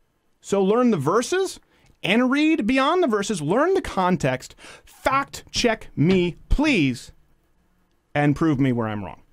I welcome it. That's my challenge to you. We don't have an outro. We don't. Maybe play some more slam poetry, though. Do we have some more slam poetry of his? We don't. We don't. You thought we could do it, but we don't actually have it. You tweet me at SCrowder. I'm more than happy to. Maybe I can get up on Twitter here and see what people think about the Talk Islam business. I read the Quran with an open mind and heart, says Stephanie Spears. It truly is an evil text. Muslims can turn anything into anything. I think she meant to write something else there, but I appreciate it. Chewbacca's lover, at Chewie's Lover, said, Talk Islam really sounds like a drunk gay Christopher Walken to me. I can kind of see that. I'm trying to think if he's talking about Islam. Muhammad in the Quran killed Jews. Maybe it's the weepy tone, I think that's what it is. It's the weepy what is tone. that with the weepy tone?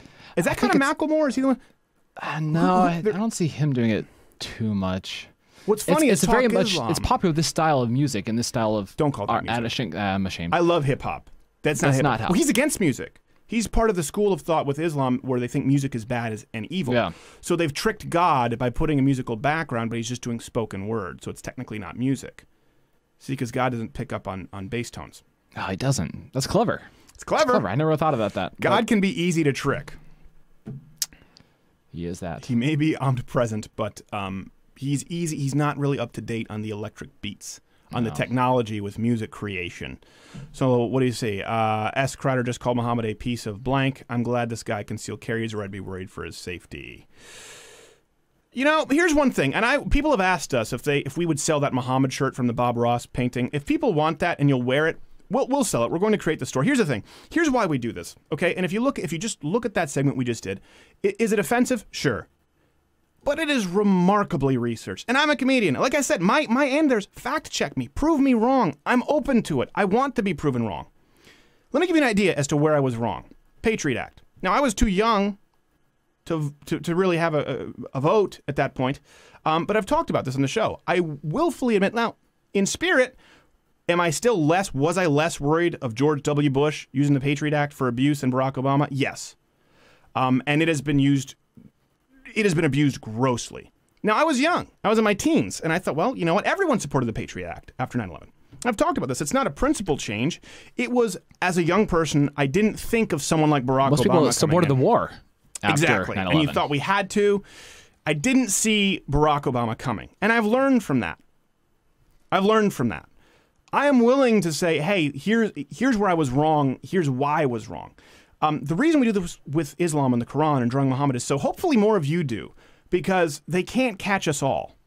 And the more you do it, the less power they have. The more you shine a light on this, the less power they have. The less individuals they can pick off. Because if just a mob of people are drawing Muhammad and a mob of people are open in their criticism, guess what? It makes it a lot harder to fight. Do we have a guest coming up? Matt George coming up. Oh, that's right. We have him on hold. Matt George, speaking of Islam, Muslim couple out there in Georgia allegedly tried to abduct. Then they got screwed. His little child, 14-month-old, and then the media called them racist. Not the Muslims who tried to abduct, but him. Kidnap a child as long as they're racist. It's cool. It's cool. It's cool.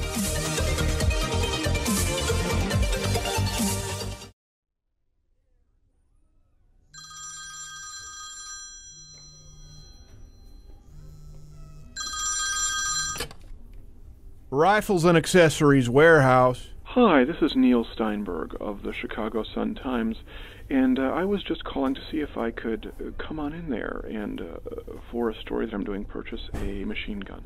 Well, we in fact do not sell machine guns.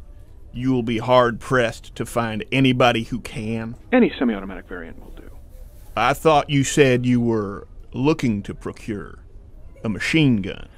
Yes, any machine gun, Yes, any semi-automatic machine gun will work for the report.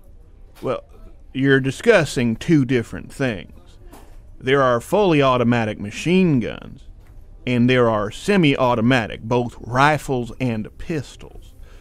What is it that you are looking for? I guess I just assumed. Do you mean to tell me that you work for a major publication like the Chicago Sun-Times, and your level of understanding of current firearm technology is so limited that you genuinely do not understand the difference between a semi-automatic and a fully automatic machine gun? Wait a second. Are you that guy who was denied a rifle for beating his wife? Well, that's not necessarily the way I'd put it. No, it's the way the law puts it, in a legal fashion, and from a personal standpoint. You are a piece of human shit.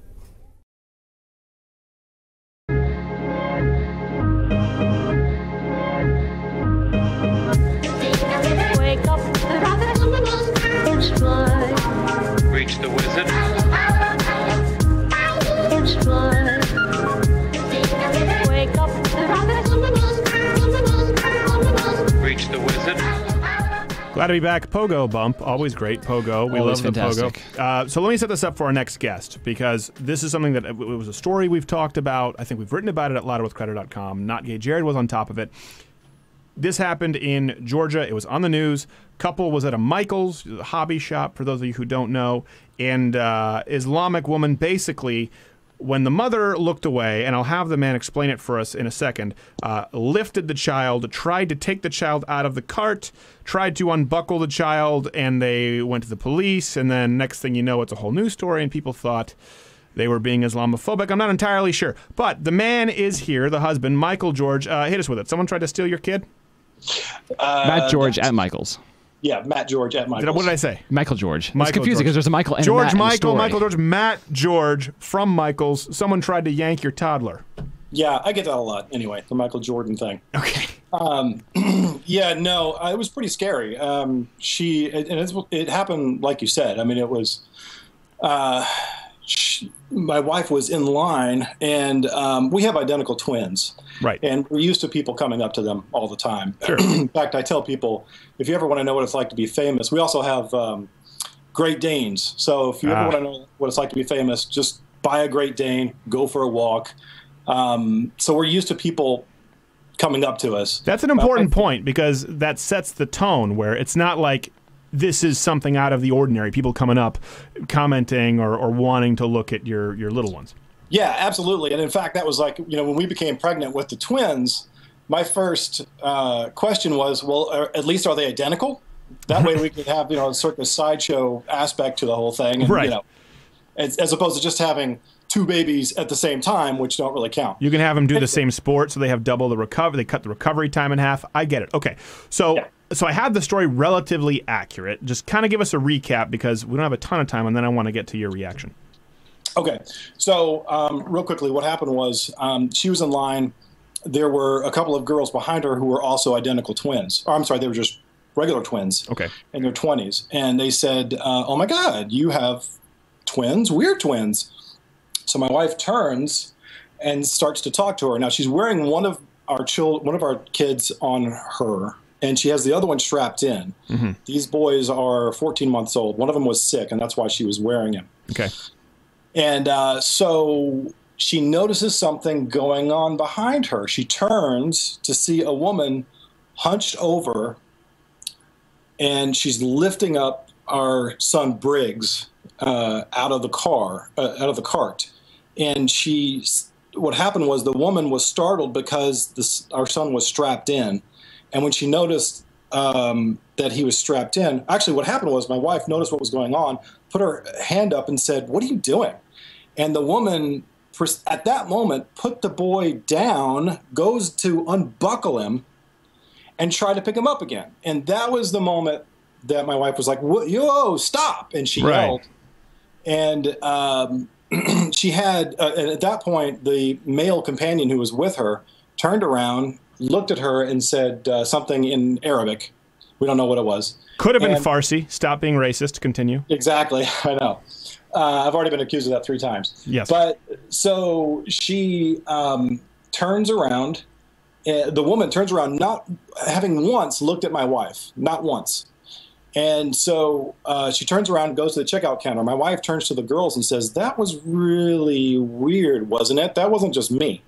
And the girls go, "Yeah, that was pretty weird." Okay, so we have the incident. Yeah, so we have the incident. You go to the cops, and this comes out as a story. Now, it was I want to get into, because, like we said, we did see some people saying, "Oh, they're just being racist, Islamophobic." By the way, not an illogical phobia, whatever the phobia is here. When someone's trying to unbuckle your 14-month-old, I would say that's a logical concern. They chalked it up to, was it the legal terminology, cultural differences? We were told several different stories from immigration through the police. So the first story we got was that it's cultural differences. Oftentimes when people from other countries come to the United States, oftentimes they will have not seen an African-American child. So out of curiosity, they'll pick them up. They'll just go pick them up. And I was like, well, that doesn't really work with us in this particular scenario, because... Do you believe that, or do you think something else was going on? It's entirely speculative. I get that, but yeah, it's really hard to tell at this point. Okay. What we do know is that none of it makes any sense. Right. My wife has had cultural barriers before. She's had Hispanic women come up to her that don't speak English and say, "Oh, my children, blah, blah, blah." And my wife goes, "Yes, yeah, no problem." Your Spanish is impeccable. A little bit of an accent, but yeah. I know. And so she's very accommodating, and but in this instance there was no eye contact, no nothing. Well, let me say a couple of things that are sort of where my parents live in an area that's a lot of Indian people, and my wife is 6 foot and blonde. And I will say this: a cultural difference, like they leer, so she'll just be walking through the supermarket and they just right. The entire time, and she'll be like, "Hi, hello," like try and greet them. She's not upset by it, and just and they look away. So I like literally that leer. That's all they do. If you're walking through Walmart, just hundreds of Indian men just looking at my wife that way. And she's not mad about it, but she gets a little uncomfortable when she says, "Hi, how are you?" and they don't respond. So that happens. I will tell you from Montreal, the missing children's list, this is entirely anecdotal. I can't substantiate this as a statistic, would always have like Yusuf, Munam, Muhammad. There were always a ton of Muslim kids who were missing. And we did have a woman on here who left Islam, and she did say, well, culturally that makes sense because she had to leave and go into hiding because the woman has no rights to her children. Abduction is actually pretty common. There's a culture of child abduction in Islam. So, if there are cultural differences, it still could mean that the cultural differences are kidnapping. Right. Yeah. Well, we heard 2 different stories from the police. When this first happened, the cops were like, yeah, this is a really scary thing. And we debated. My wife actually took a picture of the couple, and we had debated about posting the couple on social media, and they actually had a child. And the police at that time, very early on, said, yeah, you should post it on social media, and you should not blur out the child because there's a very good chance that child was kidnapped too. They actually said that to us. Okay. So they found the couple, and because they've only been in the United States for 6 weeks. Right. And they are from? Afghanistan. We were originally told they were from Iraq, and that story has now changed. We're now being told they're from Afghanistan, and immigration has told us, yeah, we're just trying to work them into the system. And my whole point is, and yet another example of government agencies working spectacularly well. Let's say this is just all a perfect, let's say it was all innocent. Right. Then immigration is failing these people big time. Yeah, no, we don't do that in America. We don't play it. And if someone reaches for their hip, for their concealed carry because you're trying to unbuckle their kid, guess what? Those are the dice you roll when you grab someone else's kid in the United States. I'm fine with that. Yeah, yeah. So there's nothing really to do moving forward. You just seem to have sympathetic police officers, from what I understand, mostly, but an unsympathetic, I guess, sort of liberal contingency of the media. You've had some backlash. You've been accused of being racist, Islamophobic, if I'm right? Mostly on Facebook, mostly social media. My wife has tried to make it as even as possible, but yeah, we've been accused of being racist even for just posting it. Isn't it? Well, here's the thing. If they're assuming that there are cultural differences where this is okay, right? And you're not okay with that with your child. I'm not okay with a stranger grabbing my child, period. Right? I don't care who they are. So if they're admitting these are cultural differences, then isn't it perfectly valid for you to be concerned with an Islamic person approaching your child because you're not comfortable with it? That is a form of discrimination. That is a form of generalization that seems to be entirely appropriate for you to make as a parent, even if that's the case. Yeah, and I would agree. And at the bottom line, even if you were to take everything out of it, take the cultural, the appropriation out of it, whatever, the fact that this woman didn't even look at my wife has raised so many red flags for us that we're just... She could have just been beaten, honestly, she could be so beaten, broken down by her husband that she's afraid and has low self-confidence. That actually occurred to us, to be honest with you. I mean, there was a part of us that thought maybe she just was so intimidated by even the presence of her husband. So the police found the couple. They did actually go to their house. The husband apologized profusely. And the police came back to my house to tell me that the husband, it was all a big mistake, that there was no intention to kidnap the child. And I looked, there was a 30-year veteran and a 15-year veteran. I looked at the 30-year veteran and I said, we were told by immigration that this is a common occurrence. How many times have you had to deal with this kind of thing? And he went, no, never, never. Yeah, it's a good, what you said that was a really good point. Immigration is failing them. It's one thing to not even learn the language, obviously, is a problem. It's one thing to not really assimilate or obviously come here illegally or not pay taxes. Stand on the toilets. Yeah, stand on the toilets. That's the worst. They do that? There's shoe prints all over the toilets. Squatty potties have ruined I think those are just the truck world, stops you go culture. to, and I don't think it's because of people using the toilets for their initial that's design. That's fair. But at a certain point, it's like they're grabbing people's children, unbuckling someone's, and I hope that anyone who's a leftist or a social justice warrior would at least put themselves in your shoes, because I watched the interview. We have it up on the website where your wife said, like, we're used to people coming up to us. That's fine, but not looking you in the face, trying to take your 14-month-old, 16-month-old? Yeah, 14. 14-month-old and unbuckling it when you're not looking. That is something I think would terrify any parent. Any parent. Yeah, yeah, and a lot of people have said, why didn't you do more? Why didn't you jump on the woman? Why didn't you do this? Why didn't you do that? She ultimately had the situation under control when the woman dropped our baby. And you know, when it's tough when you're in those types of situations. Who knows how you're going to react? So, yeah. Well, I'm just amazed as to it's a big misunderstanding. I'm surprised too. What I want to know is if he's so apologetic when the cops came over. This is entirely. Listen, I'm speculating Monday quarterback. That's fine. But if he was so apologetic to the cops, why did he turn to that woman and say something in what we think was Arabic without acknowledging you in the moment? Why didn't he turn to you and say, "I'm so sorry," and explain it? Yeah. Why not say it in English? And also, the other thing I was going to say, that the police very initially early on were like, yeah, this could be a problem. They told us about the I-20 corridor being a big human trafficking corridor. And so, you know, they've kind of shifted. They went from, yeah, this is really serious, to coming over here and going, yeah, it was all a big mistake. Sorry. Right. So, and it could be a big mistake, but I'm just wondering, you know, for me right away, like, you know, you have overly sensitive parents where I'll be like, "Bah," and lying to the parents, "How dare you?" And I'm just like, your kid was smiling, it's sorry, you know, and I'll just clarify, "Hey, I'm sorry, your kid was making a face, I made a face back at him." I get kids death stares all the time. Parents are looking.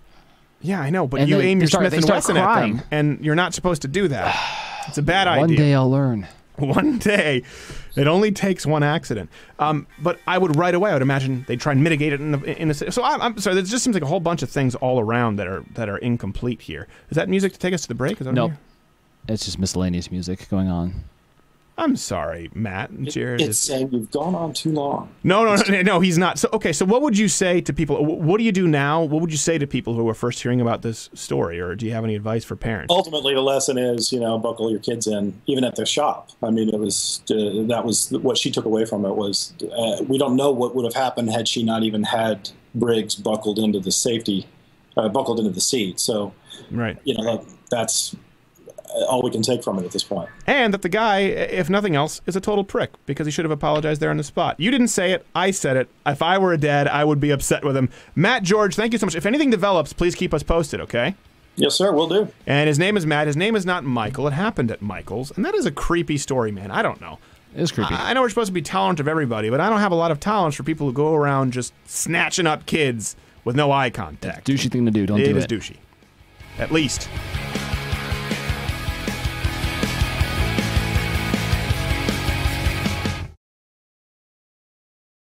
And now, Samantha Bee punctuates her salient point with extreme profanity while wearing a cool leather jacket. So you know what, Republicans? You, right? Am I right? Look at my jacket. And now, back to your programming.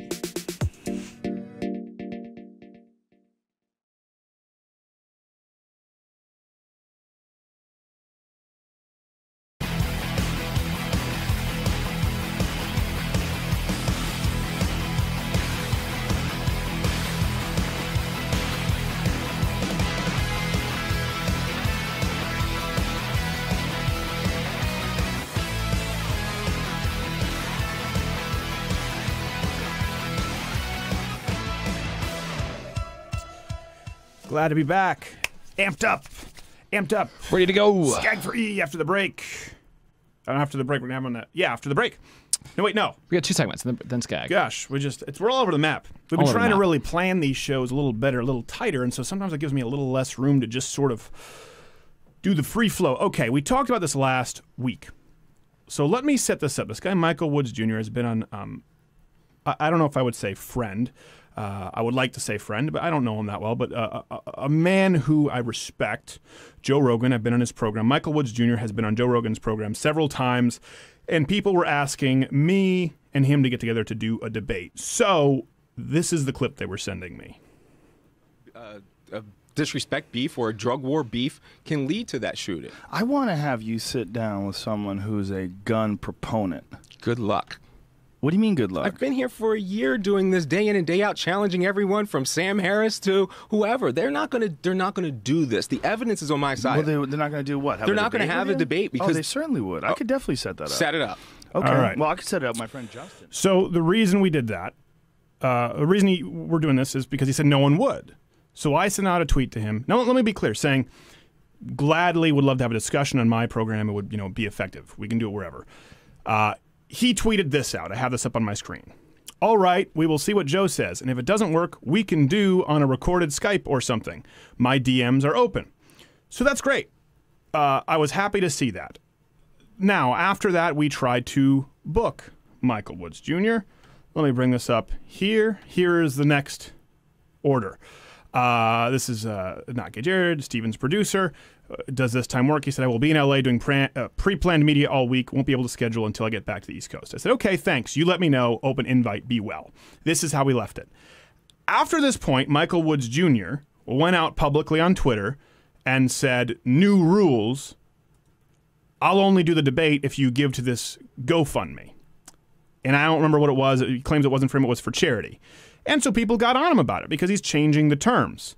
So I said, well, what? Hold on a second. Why are you doing this? You agreed to debate. And then he, as you see on here, he said a debate. He started direct messaging me after he went public, mind you. And he released our private emails publicly first. It's important to note that. He said a debate means a proper debate. Going on your show is an entirely different story. Act professional. I just showed you. He said we can do a pre-record on Skype. It was his suggestion. So I told him that I didn't ask for a debate. I asked for a discussion. He was the one who used the word debate. And here, let me just give you his final correspondence here, and then we'll get into the digging that we've done. He said, I'm willing to essentially do your challenge, but as you should, as a good person, attempt to raise the donations for the youth attempting to be a good citizen. In good fun, not for you to come and be nice here and talk crap publicly. We can do it in person as well. So anyways, he kept changing the terms of debate. He has no interest in debating me. Let me say this one thing. Every now and then I think Joe might watch or listen to the program. He then was trying to leverage this, we talked about this last week, to get on Joe Rogan's show. I would love to debate him on Joe Rogan's show. I'll debate him on any show, like you saw with Sky News. That's fine. But I would never be so pompous as to try and leverage this program, which is a decently viewed, listened to program for sure, onto Joe's program, which is a mammoth program. It's not appropriate for me. Michael Woods Jr. has no problem doing it. I invited him to the platform that I have. And he said no and kept changing the terms. So it's important to note that. Because here are a few things. We've finally done some digging into Michael Woods Jr. He claims no one wants to debate him, and it seems like every time someone calls him on it, it turns into some sort of money grab for him. So his blog was Goodreads. Here's his blog from a while ago. I've done some digging. Actually, my good friend R did some digging on him. And I hate to say this, and I would hate to see Joe led by the nose by someone who I think is a bit of a fraud. You can look at this and see it wasn't about racism. It was all about pension. It was all about benefits. Here's a comment from back in 2012 from Michael Wood Jr. where he's talking about, again, contract dispute over pay raises. The provision of our retirement changed from 25 years to 20 years. College tuition reimbursement. Here's the thing. Before 2014, where he's come out and talked about the systemic racism, he never complained about it. He only complained about pension, about benefits, about pay, and he certainly seemed to have a persecution complex, which is... And then it always led back to shameless self-promoting of his books. That seems to be the common thread. Always promoting his books. As a matter of fact, here's something that really concerned me. I did some digging. Don't bring this up yet, Jared. I'll bring it up on the screen. He's never named a specific instance when he talks about how he was injured and he left the force. Right? A lot of people think he left... No, he pulled his shoulder moving a desk. He always avoids specifics. I've looked through interviews. And his recent education, I have it here on LinkedIn. I did some digging. They come from what some people could consider diploma mills, Kaplan University, Davenport campus. You can simply run a Google search to see some of the scandals associated there. Capella University. I don't know if many people would take a PhD from there seriously. There are some great online college programs. These tend to be in the realm of those that are seen as shady. Now, I'm not saying that to entirely discredit him, but it is something that kind of adds up. And whenever he would write blogs or go somewhere, he promotes his books. Something he talks about right here, too. It's on his LinkedIn. The Police Leadership Association. This is something he talks about a lot, right? You have an association, you have a nonprofit. This is why I wouldn't want to be involved with any of his GoFundMes. Well, I looked at it. And if you go to the Police Leadership Association, the site's moved to plapublishing.com. I have it right here on my screen. So this is the association he claims, to try and be altruistic. Look, I'm helping police. Well, you click it, goes to a web archive. All of them, by the way. It just goes to places where you can buy his book. It goes back. My computer's being slow right now because we're running everything. And this is PLA Publishing, where you can go and buy his book. Many books. By the way, his writing isn't very good. Don't bring this up on screen. I'll read you some. This is just me. A brief excerpt from his novel, with my left knee pinning his nuts to the concrete, right knee pinning his left arm down, left hand holding his head up, and right hand crushing his esophagus. Lots of commas. I look into his eyes. Are you the one who took from me? Emptiness. Are you the one who did it? Emptiness. I can see in his eyes that this effer has no idea what I'm talking about. It's like a 16-year-old emo kid. Listen, I don't want to get into just how crappy this stuff is. Was that your diary when you were 16? Man. Here's the deal, though. Nothing seems to check out. And when he's called on it and given an opportunity to clarify, he went on Joe Rogan, said no one would debate him. We were friendly. He changed the terms. I'd like to find out exactly where this police association is, because it doesn't exist. And he has no history of speaking out against racism until he left, and he made a career off of it, which he uses to push books and his associations. Maybe you guys can get me some more info, but I smell something fishy. We'll be back.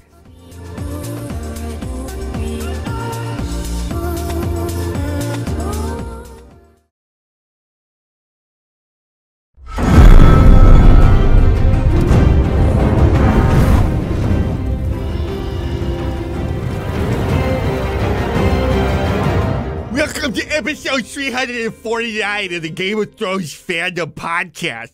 I want to take this opportunity to use a platform that Eugene and I have created, an influence we have, to send a direct message to George Martin, the brilliant and prolific creator of Game of Thrones, as well as its original inspirational content, the fictional series of A Song of Fire and Ice. George, your fans are crying out to you.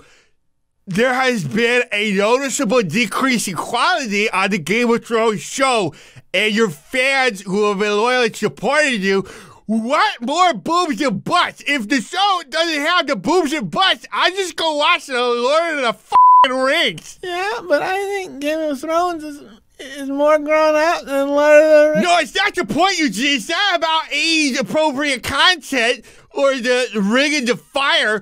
Listen.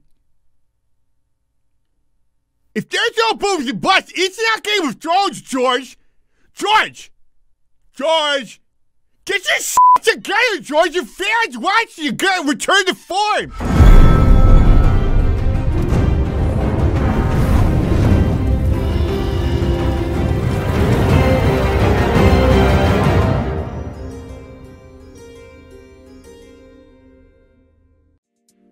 And now for this week's installment of The View Recap.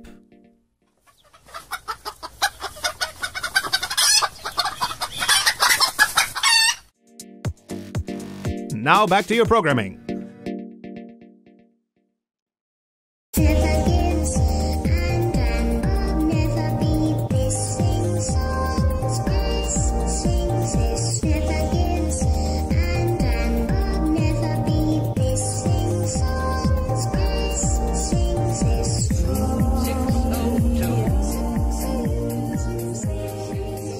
Glad to be back. And we're going to have Skagg3 after the break. Up-and-coming YouTuber, yes. Former liberal, who's opened his mind a little bit. We'll have, hopefully, a good discussion. Get into his story and also where he lines up on the current election. And it's become so divisive now. I feel like you're either a liberal or a former liberal. You're not kind of half in. There's no middle. I think social media has so much to do with that, too. You got the polarizing that happens on social media. You know, you got people coming farther right, farther left. Facebook's only giving you what you want to see. Right. It's a good point. I think you're seeing a lot. I think a lot of today's problems boil down to social media. Well, I don't consider myself a centrist at all. I'm entirely open that I'm very far right. But if you look at this program, we constantly have voices of opposition. Half of our sources are from liberal websites. The reason our stories at louderwithcrowder.com are different is because usually we're getting them from leftist sites. Mm-hmm. And a lot of the right sites just recycle the same stuff. Matter of fact, this week was a good example of that rape story in Twin Falls, Idaho. Everyone recycled something, but there was no real substantiation. There was no source. So I actually called up a woman who claimed the rape story was false of these refugees. She claimed the, I don't know if it's DA or the prosecutor, the official term, and she said that he said none of this was true. Well, I called her. She didn't have any sources at all. I called him, and I didn't get in touch with him, But then after looking it up, the case was sealed. So there is no way the claims she made could have been true, but there's also no way the claims that a lot of the right-wing propagandists made could have been true. It seems like the truth is somewhere there in the middle. But we're comedian. You know, I'm a comedian. We're entertainers. This is an entertainment program, and I'm amazed that nobody does this. Again, please don't rely on me for information. We get things wrong. We issue corrections on this show very often, but we really do try. And that was one of those stories where I felt disappointed from the right and the left. Okay, speaking of truth, we have a new segment here on Louder with Crowder. We're going to be doing them more regularly because a lot of people have asked to sort of boil some arguments in a way that's succinct and shareable. So this week, in the new segment, top five crappiest myths surrounding gun control.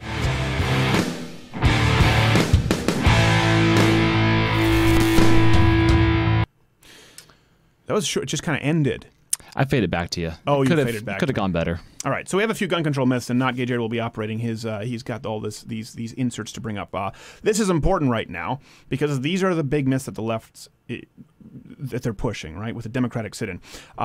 Let's hit myth number 1. You hear this a lot. That assault rifles are a popular choice for mass shootings. People can hear me, right? Mm-hmm. Okay, good. So that's not true. That's not even close to true. We put assault rifles in quotes because it doesn't really mean anything. Handguns are actually responsible for at least 80% of murders, of gun-related homicides. And here's something, too. When we talk about this, we're taking the most generous stats we can give to the left because you can find stats that say well over 90% are handguns. Most mass shootings are carried out with handguns. People need to understand that. This idea, you're talking single-digit numbers as far as percentage points of people who are using the scary rifles, like an AR-15 that wasn't even used in Orlando. Mm-hmm. It's not true. It is not a choice of mass shooters, generally speaking. It is certainly not a constant in firearm-related homicide. If anything, it's the opposite. Myth, completely untrue. Let's go to number 2. Myth number 2, it's easier to get a gun than a driver's license. This one never made sense to me. No, every liberal site seems to have their top 55 things that are easier to get than a gun. Right. And it's just every single one of them is like a puppy. Yeah. Yeah, because you got squash. Squash. Vegetables. Organic fruit. Yeah. I think it is with an EBT card. Here's what's so funny. Anyone out there ever bought a firearm? You need a driver's license. Or a state comparable ID. Anyone who's not had a driver's license, generally speaking, a state comparable ID is harder to get than a driver's license. Yeah. You typically just use a driver's license because it's the easiest. A lot of people in New York, they'll just do kind of the driver's license, do the test because it's the easiest still thing to get. You don't really want to go down to Secretary of State and do a state-issued IDs. So that's important. Now, a driver's license is not a fundamental right. Owning a firearm is. Here are a couple of things. Yes, cars are much more dangerous than guns. Period. Car fatalities far outpace gun fatalities. It's not even close. Now, I understand the argument that you'll make. Well, a gun only has one purpose, whereas cars have other purposes. Here's the thing. A gun can be used entirely passively, putting no one at risk. If I have a gun on my hip, it is of danger to no one. Anytime you use your car, your vehicle, its purpose is to transport you from point A to point B, you are putting other people at risk. Carrying a gun does not inherently put other people at risk. You behind a wheel, no matter how good of a driver you are, puts that person at more risk than having even a loaded weapon on your hip. That's important to know. And that's why it's harder to get a driver's license, which you need to get your gun or state comparable ID, than a gun in some ways, in the sense that you have to pass, you have to jump through some hoops to get a driver's license to show that you can drive the car. Mm-hmm. On the flip side, when you get a driver's license, have you had a criminal background check? No. Can you get a driver's license if you're a felon? Yes. What if you're a domestic abuser? Yes. What if you have mental illness? Yes. You can still get a driver's license. Not so with a firearm. You ever had to do a background check to get a driver's license? Not usually, no. No. Never. So, cars are much more dangerous than guns. You also have to be 18 to get a firearm in most states, from what I understand. Yep. Is it all states? Everyone that I've encountered. Okay, 18, yes, 16 to get a driver's license. Yeah, or 15 and a half to get your permit. Right. Maybe 14 sometimes. Long story short, cars are much more dangerous than guns, and it is much easier to get a driver's license than buy a firearm. But then again, if you've ever actually bought a firearm, you don't buy the BS because you know that. Let's go to myth number 3. Gun-free zones prevent mass shootings. No. This one is really simple. We don't need to spend a lot of time on it. 92% of mass shootings since 2009 occurred in gun-free zones. Listen, it doesn't take an incredible logical leap to understand this. If you're a shooter, you're going to find the easiest target. The easiest target is an area where you're guaranteed there are no firearms. Myth number 4. Concealed carry holders don't stop violent crime. This is one, and Michael Woods Jr. likes to use this one a lot. Well, there are tons of examples, okay, of concealed carry holders stopping crime. Naki Jared has brought these up with Uber drivers, guy in Cincinnati, customer carrying a concealed weapon shoots suspected bank robber, firefighter off duty, cops off duty. There are so many anecdotal stories, okay? So that's obviously untrue. Here's something that people don't tell you. This is a really important statistic and something that's funny about gun control proponents. Guns, when according to the CDC, by the way, Obama said you weren't allowed, the CDC wasn't allowed to conduct any research. They did. Here's what they found. Firearms on a yearly basis. Now, it's hard to measure because most incidents involving a firearm defensively, it's never fired. So sometimes they're not reported properly. That's why there's such a wide swath. Between 500,000 to over 3 million. Do we have this on the... We don't. We don't? Okay. I'll bring this up on the screen afterwards. Between 500,000 to over 3 million, we'll have the link in the description, per year incidents of firearms used defensively. Okay? That means that at the absolute lowest figure, there are at least as many incidents of defensive uses of firearms as there are bad guys using them against good people. And if you use the highest figure, it's many times more the amount of times a gun is used defensively from the good guy. So that's something, and this is from the CDC. These are undeniable statistics that people don't want to tell you. So not only anecdotally do you hear about these things all the time, but yes, guns are used defensively in millions of cases. And here's another chart too, concealed carry. Now, correlation doesn't necessarily equal causation, but if you look at concealed carry, as it has gone up, violent crime has steadily gone down. Does it mean that that's because of concealed carry? No. But it does prove, verifiably, that an increase in concealed carry certainly does not result in increased crime. The trend would be decreased crime. It's not necessarily because of concealed carry, but certainly... There are more guns now in the population than ever. Than ever. Than ever. Than ever, and violent crime is lower and gun crime is lower. Yeah. Okay, last myth, number 5. That gun control laws actually work. I'll toss this to you. You can go email me through louderwithcrowder.com or tweet me at @scrowder. Can anyone name me any law or proposed laws on the table that would stop mass shootings? That would have stopped this last one. Anything. The no-fly list? No. Guy wasn't on the no-fly list. Background loophole? There was no loophole here. Magazine? I mean, come on, listen. Anyone can get a magazine. I'm trying to not go into the fact that obviously criminals will still commit crime, therefore they'll buy guns illegally. That's the most obvious one. But let's assume even going through legal avenues right now. Is there any proposed law right here that would have stopped these? Let me give you some stats right here. We have this up from Conservative Review. Fantastic. Gun murders are on a decline since the 90s. Anyway, we could give you stats until we're blue in the face. If anyone can name me some gun control legislation that would have stopped this, I'm eager to hear it. Here's the thing. There are proposed gun control legislation, pieces of gun control legislation out there that have been ignored by the left. Project Exile, we've talked about that. This basically equates to... They hate that one. Yeah, really harsh penalties for felons carrying firearms or carrying a firearm that's not legal. Mm-hmm. Very serious sentences. We have it up at louderwithcrowder.com. I don't have the numbers right in my head. I want to say it was 5 years, and then your second offense was like 20 years. Very, very serious crime. And what did it do? It worked. It was in Virginia. They did this. They basically did some test studies, and they found that this reduced illegal firearms, them being carried, by a remarkable percentage. The reason leftists oppose it is they said that it disproportionately targeted minorities. So Project Exile did work. It's something that works without infringing on any law-abiding citizen's right. What's required is to find the illegal gun, so a crime is being committed, as opposed to the no-fly list, where you could not have you could not have even been accused of a crime, have never been involved with terrorism, and simply have your Second Amendment rights stripped of you. Project Exile requires proof that you are currently committing a crime because that gun is illegal. So it infringes on your rights, none whatsoever, only criminals. And it worked, and the left opposed it.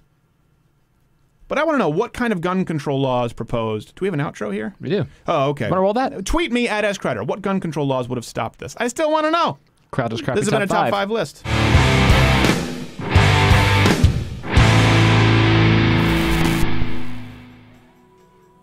I think we're going to a break now. We're going to break. We have like a couple seconds. We do have a couple seconds. All right, bye. We'll see you. Skagg3 coming up after this. Stay tuned.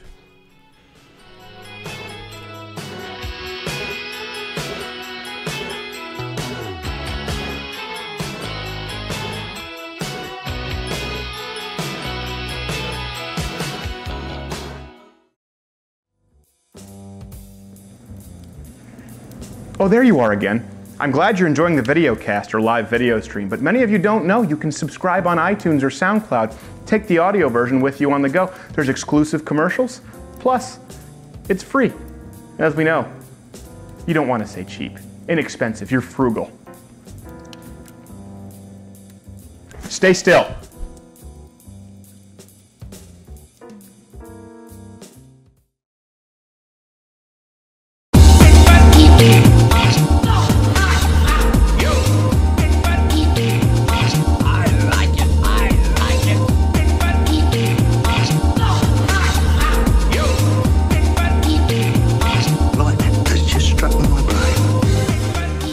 Glad to be back. Glad to be back. Glad to have this gentleman on. YouTube.com/C/Skagg3, but we'll go with Matt today. Matt, thank you for staying with us. Thank you much. We went to our evil corporate overlords. I'm getting loose in the shoulders here. So, okay, historically you said that you were, I guess, sort of free speech, but more fiscally liberal. I remember watching a video where I'm not going to lie, I was a little disappointed because you said, I think that the Democratic Party does more for the poor, something along those lines. I want to know, has that changed, or has it stayed the same, and why?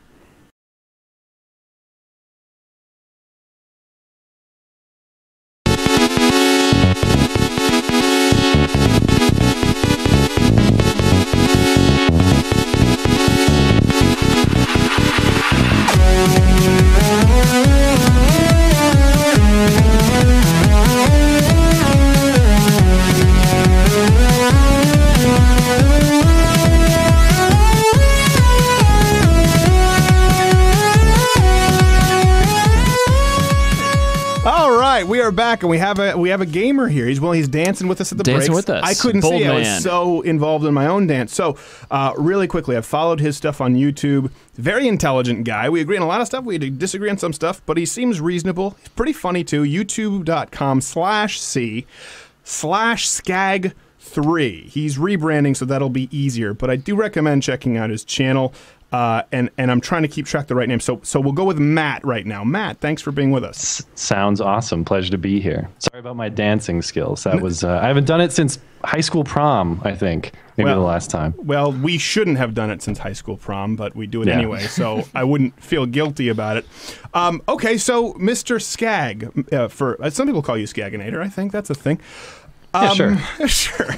So you have a lot of variations. You have a channel. You started out doing gaming stuff. And now you've come out and you've obviously been sort of in support of this freedom of speech movement, anti sort of social justice left. I don't want to miscategorize you. I know from what I understand, you've represented yourself as pro free speech, but sort of fiscally maybe more liberal. Am I getting that right? I mean, that's where I've been historically. I've been a lifelong Democratic voter, which I guess isn't terribly long. That only goes back to 08. Okay. But yeah. And 08 is long enough. 08 is long enough, man. Your damage is done. But you might be pleased to know that changed this time around. So the times they are changing. But yeah, I used to be in gaming, and the games I played, Call of Duty and stuff, that got a little bit stale. The games got bad, and so I started dabbling in social commentary stuff. And what really kind of got me going last year, the big standout incident that I kind of made my name for a name for myself on was the Nicole Arbor incident, where she, committed the high crime of making fun of the fat people, overweight people. Yeah, and we call them walruses. This is the term they prefer. It's hard to keep track of the words. Yes, but that's exactly it. Lots of people use that terminology, and yet for some reason this woman is crucified. Right. And so, she has her moments. She's not my favorite comedian by any stretch. But she's a social justice leftist herself, but I still had to defend her on that issue. Yeah. And that's when it really, all this stuff kind of really started standing out to me, because there was this big movement to, false flag her off YouTube, get her, I don't know, put her to the death penalty, whatever. There was this whole pitchfork nation against her. And that's what really got me. Those were fat people. Those were just their standard force. Standard force. You misinterpreted it.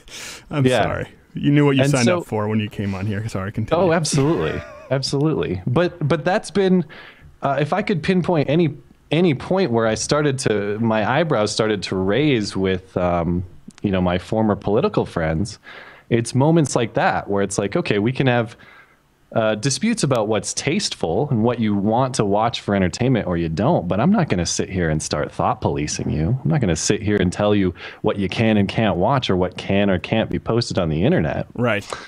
Yeah, well, that's a good point, and it's a cultural censorship too. Even if it doesn't happen officially, right? They try and downvote it and downflag it so people like Nicole Arbor, whoever it is, can't get sponsorships or the algorithms no longer favor them. It really is. We're not just talking about the First Amendment, right? We're talking about people actively trying to culturally just eliminate voices. Well, and I always get enjoyment out of people who say, well, we're not talking about the government censoring you. This isn't a First Amendment issue. Well, yeah, but the First Amendment is an articulation of our values. Right. It is the foundation for how we've built our society. So yeah, there's no feds coming to stop Nicole Arbor or stop me or stop you yet. We'll see. Yeah. But it's a statement of our cultural values, and do we want to reflect that value or don't we? And I'm very fearful if we stop reflecting that value. It's a good point. Yeah, it is a reflection of not only our values in the Constitution, values then, but values that were meant to be timeless. And we've talked about that, and we go obviously right now to the Second Amendment with that issue. We can get into that. So, okay, I want to go back though. You said this is the first time you're not a registered Democrat. Does that mean you're registered independent? Are you going Trump? No, they're actually. So I live in Montana. We don't do the. You can. It's open primary. You can vote however you want. Okay. I did vote Trump. I did vote Trump in the Montana primary, May 7th or June 7th. Sorry.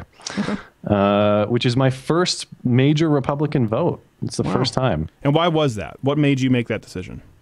For now, I want to see the right heads explode, and I want to watch the campaign. It's less of a political endorsement, but who doesn't want to watch the Trump-Hillary debates? And it was over by the time I voted. Right. But who doesn't want to watch the protests in Cleveland at the convention? Who doesn't want to watch the Hillary-Trump debates? Who doesn't want to watch that political theater? So right now I'm voting entertainment. Yes, but at least he's honest about it. This is honest about it. But I will say this: I don't think there is a scenario in which I can vote for Secretary Clinton. I don't think it's going to happen. So for me, it's going to be, do I want to vote with a middle finger to the social justice left and watch their heads explode, or do I just want to abstain? Right. And so that's kind of the... I think Trump joins them in a lot of ways. I mean, you are talking about a guy who wants to increase libel laws, a guy who, is pro using whatever bathroom you want and spoke out against people who disagree with it. Like, he's not really a freedom of speech guy. He pisses off the right people, but not necessarily for the right reasons. Well, and he's all over the place. It's hard to say, do you support Trump? Why? On what issue? Well, I mean, he's been for this and against that and for this and against that. It's hard to nail him down on what exactly he would want to do or what exactly he plans to do. Right. So I don't necessarily know what policy I'm voting for by voting for him necessarily. I just know that he's making the right people mad, and I want to watch him be mad. I understand that. Yeah, I'm not a fan, but I've always had to defend him whenever leftists go, well, building a wall is racist. No, listen, I don't like him because, like you said, he's inconsistent, and I don't trust him. But building a wall is not racist. Calling Rosie O'Donnell fat is not sexist. The reasons I have a problem with him are not the reasons the left hates him.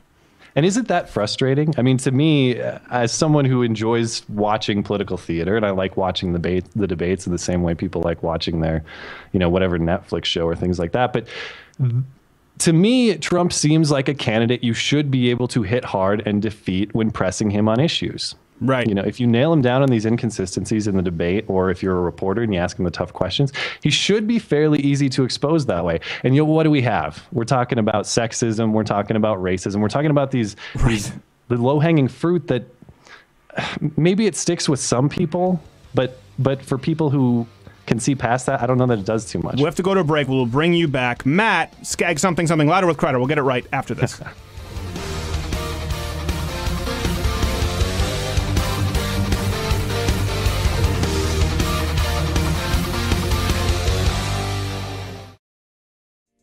And now for late night show prep with Seth Meyers. Hello? Hi, Seth. This is Hillary Clinton. I just wanted to make sure that you got those talking points we sent over. Yep, all set. Now back to your program.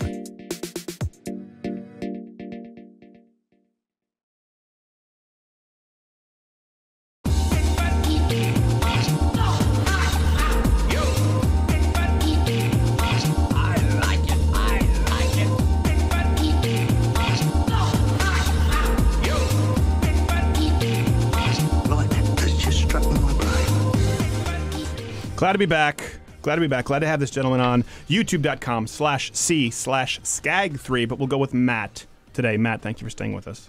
Thank you much. We went to our evil corporate overlords. I'm getting loose in the shoulders here. So, okay, historically you said that you were, I guess, sort of free speech, but more fiscally liberal. I remember watching a video where I'm not going to lie, I was a little disappointed because you said, I think that the Democratic Party does more for the poor, something along those lines. I want to know, has that changed, or has it stayed the same, and why? Well, I will say that historically, and maybe wrongly or rightly, it seemed to me that the Democratic Party was speaking more to the issues of working people, whether you agree with that or not. Sure.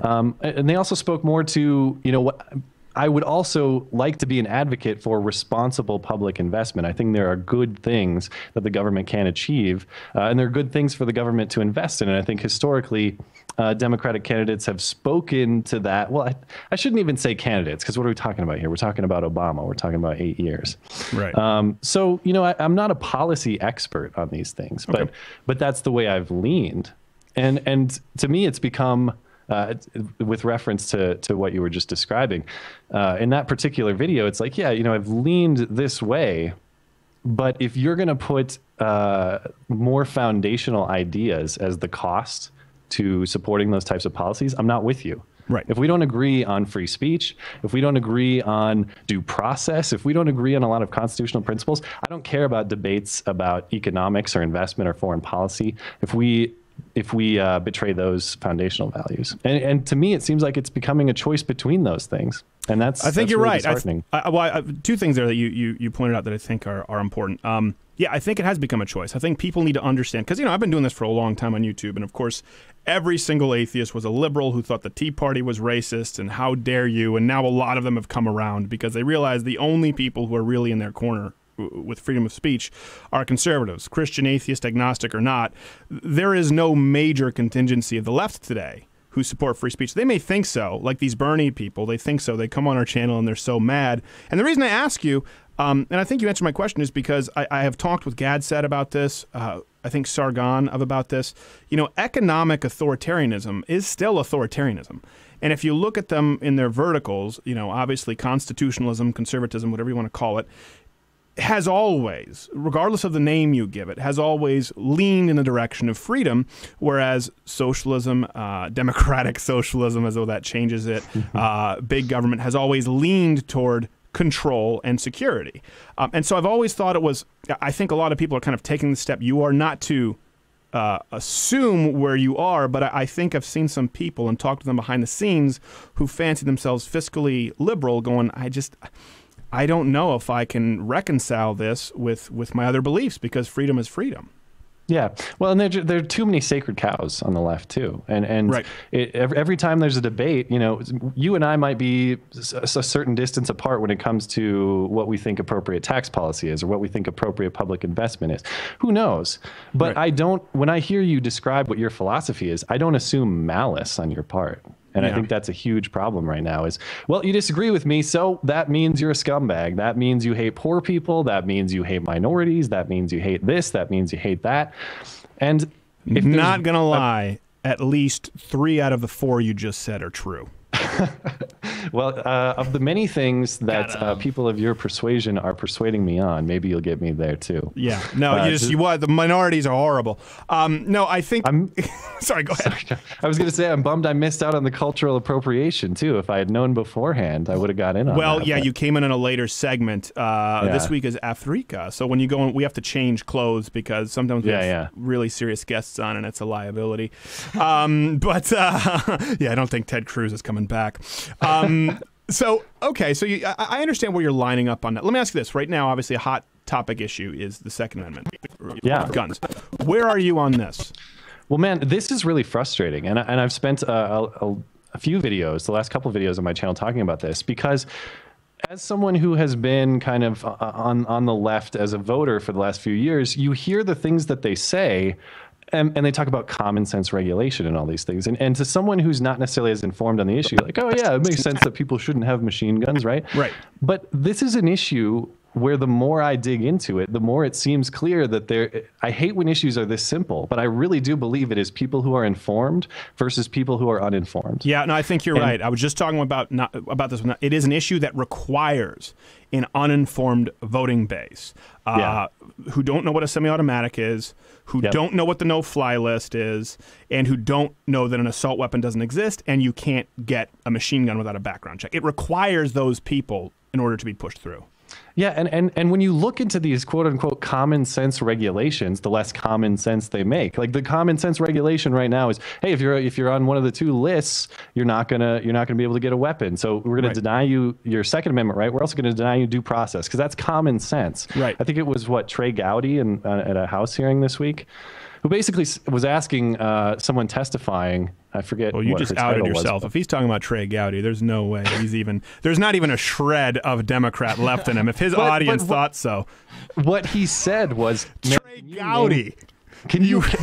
You went to the right of Attila the Hun, my friend. Go ahead. What he said was really important, though. What he asked her was, can you name another constitutional right that we would take away and then require you to petition the government to return? And of course, that was a question that could not be answered. Now, we might have some debate about, is the Second Amendment, you and I probably wouldn't have that debate, but some people might. Is the Second Amendment necessary or is it not? But I really believe the only honest people on the gun control side these days are the ones who want repeal of the amendment. That's not the position that I want or agree with, but theirs is the position that is consistent with the facts and makes sense. It's the only tenable position for the left to say, I want to ban guns because I don't think the Constitution was right. I think the founding fathers are wrong, and let's go through the amendment and get rid of it completely. And that's what the Supreme Court justices did. I talked about that, and again, people see the stuff that's sort of outrageous, but if you watch the show, it's pretty substantive. We talked about that Heller versus DC, and the rulings against it are just as important as the ultimate total ruling for it. Right? Was it 5? 4-5, I believe. 5-4. They were saying, no, people don't have... The argument against it wasn't magazine capacity. It wasn't it was none of that. It was, no, people don't have a fundamental right to own any firearms whatsoever. When it comes down legally, that's the only argument they felt they could make. Yeah. And I have plenty of friends who have made that argument to me this last week because I've been talking about it a lot. And I don't agree, and I am nervous that people are so eager to surrender their right to self-defense to the state. Right. And I'd be curious. The one thing that's so interesting to me is like, and I am a firearm owner, and I don't shoot them recreation. I don't hunt. I rarely go target shooting because I just don't want to buy the ammo, that kind of thing. Right. But if someone comes in my home with malicious intent, yeah, they're going to stare down the barrel of that firearm. And rightfully so. And a lot of the argument is, well, have you ever needed it? Well, I've never needed the majority of the safety equipment in my life. Right. I've never been in a car crash that required a seatbelt.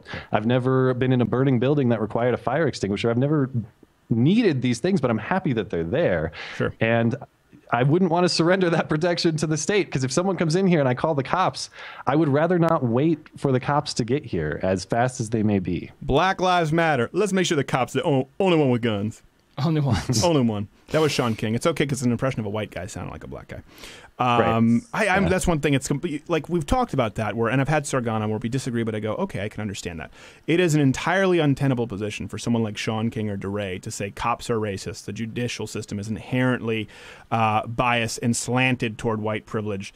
The military-industrial complex is not to be trusted, and then believe in disarming everyone who's not a part of those institutions. It's just not a tenable position. But like you said, there are people who go, you know what? I trust the government. I trust their authority. Ban all guns. I have more respect for that. Kind of like I have more respect for you just saying you're voting entertainment than trying to do the mental gymnastics for Trump. I'm not pretending. Yeah, I won't pretend. No, it's well worth it. Okay, so let me ask you this: full disclosure, and I'm not going to try and run you through the ringer. So you voted for Obama. Mm-hmm. When the Tea Party came out and there was this protest and these conservatives, because it seemed like your awakening happened a little later. Were you on the side of thinking they were racist, they were rednecks, they were dummies? No, I wouldn't go that far. But I often wonder, because that's when I was in school, and when I was in college, it wasn't as crazy as it was now. I often wonder how far away was I from becoming a Trigglypuff or something like that. Well, I don't know about two dump trucks. I went to a college with, I think there were 2 people in the college Republicans, and they held a pizza party for their first meeting, so everyone would go, and there was like, maybe 20, 30 people there for that, and then they didn't show up. Nobody showed up the next week for the actual meeting. But sounds like college Republicans. Yeah, but as far as the Tea Party question, what I probably saw was the caricature of them, the people holding the signs like "Keep your damn government hands off my Medicare" and that kind of stuff. And so I don't think there was ever a time where I treated them seriously necessarily, but I don't remember a time in my life where I thought, their motivations are bigotry, or their motivations are hatred for people on account of, stupid issues X, Y, or Z. Well, that's important. The reason I ask it, the reason it's important is because it's a chicken or the egg thing, where I'm wondering, okay, are people like you, were you there and you learned better, or were you people who inherently were thinking critically and willing to hear the other side? Because if I got to have hope that someone like Janine Garofalo at some point can become like a Skagg3, but I don't think so. So that's why I asked the question. No, I'll tell you how my evolution has happened and is happening and possibly will evolve further, and that is because of the assault on the most important value and the most important issue. When I see freedom of speech being eroded, either as a legal issue or as a cultural issue, I start listening to people on the other side, and I think, like, no, there's people who have to be thinking in the same way I am that are worried about this. So I find people like you. I find people like Milo, and I start listening to them. And then you talk about, all the other issues you care about, X, Y, and Z, and then that'll spark interest in my mind as well, and I'll start thinking, well, I've been on the other side of this historically, but I haven't considered that position. Oh, thank you. I appreciate that. We do try, and we can't get liberals to come on the show. What is it this week? D.L. Hughley ducked, Michael Wood Jr. It's a real problem. So I'm glad that there are people out there like you who may disagree on some points where because we cannot get people to come on here vocally and disagree. They book and then they leave. They never show up. Well, the problem is my list of disagreements are shrinking. So people keep asking me, like, how are you a liberal? And I'm like, oh, well, I used to have like 10 reasons. Now there's like half a reason, maybe. Yeah. We'll see. We'll see. I don't know. Talk to me. Talk to me once Hillary wins and the people are knocking at my door to take away my firearms. You just opened a can of worms. Yeah. Do you think she's winning? Yeah. You think it's President Hillary Clinton? I actually don't. If I were a betting man, which I sometimes am, but if I could go to Vegas and put money on it right now, I would put the money on Trump even at even odds. Okay. Yeah, I don't think it's going to happen. Well, except he's just been in a death spiral recently. Yeah, but it's still early, and at the end of the day, this is a hate contest. That's why this is so fun. Who do you hate? I mean, we always talk about the picking the least of two evils, but this is so much beyond. This is so far beyond that. It's the most hated candidates of all time. That's so fun. I'm excited. I know, but Republicans saw the number 2 most hated politician ever, and they ran the number 1 most hated candidate ever. I'm going like, I don't see how you do the math, but it will be one hell of a show. I will give you that. Okay, Matt, where's the best place for people to find you before we leave you? Yes, it's my YouTube channel. That is youtube.com/C/Skagg3. And is there 2 G's in Skagg or 1? Yeah, there's 2 G's. And then it's on Twitter as well. It's at SKAGG _ your favorite _3. Yes, my favorite underscore. And his email address is at Hotmail. And he does the AOL Messenger. Oh, yeah. Oh, we're going out to Sonic. You've got to be. We were Sonic people. So, okay. Well, Matt, thank you so much. But we'll have to have you back. And just find something you hate me on and disagree with. And then we can duke it out and have like a Bill O'Reilly freak out moment. Sounds awesome. /C/Skagg 2 G's 3 Louder with Crowder. Stay tuned for more hate speech. There'll probably be hate speech. Hate speech.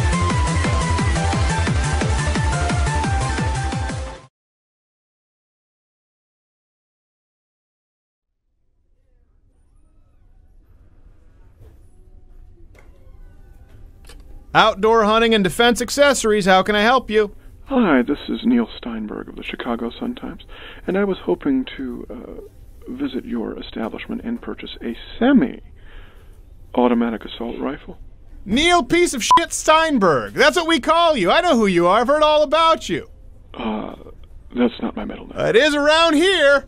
I don't think that's a fair accusation at all. You're the guy who tried to buy an AR-15 when you were an alcoholic and you beat your wife. Yeah, you're a piece of shit Steinberg. I would appreciate it if you don't. Matter of fact, I got your picture here on the wall next to a piece of actual human shit for reference, just in case anybody forgot.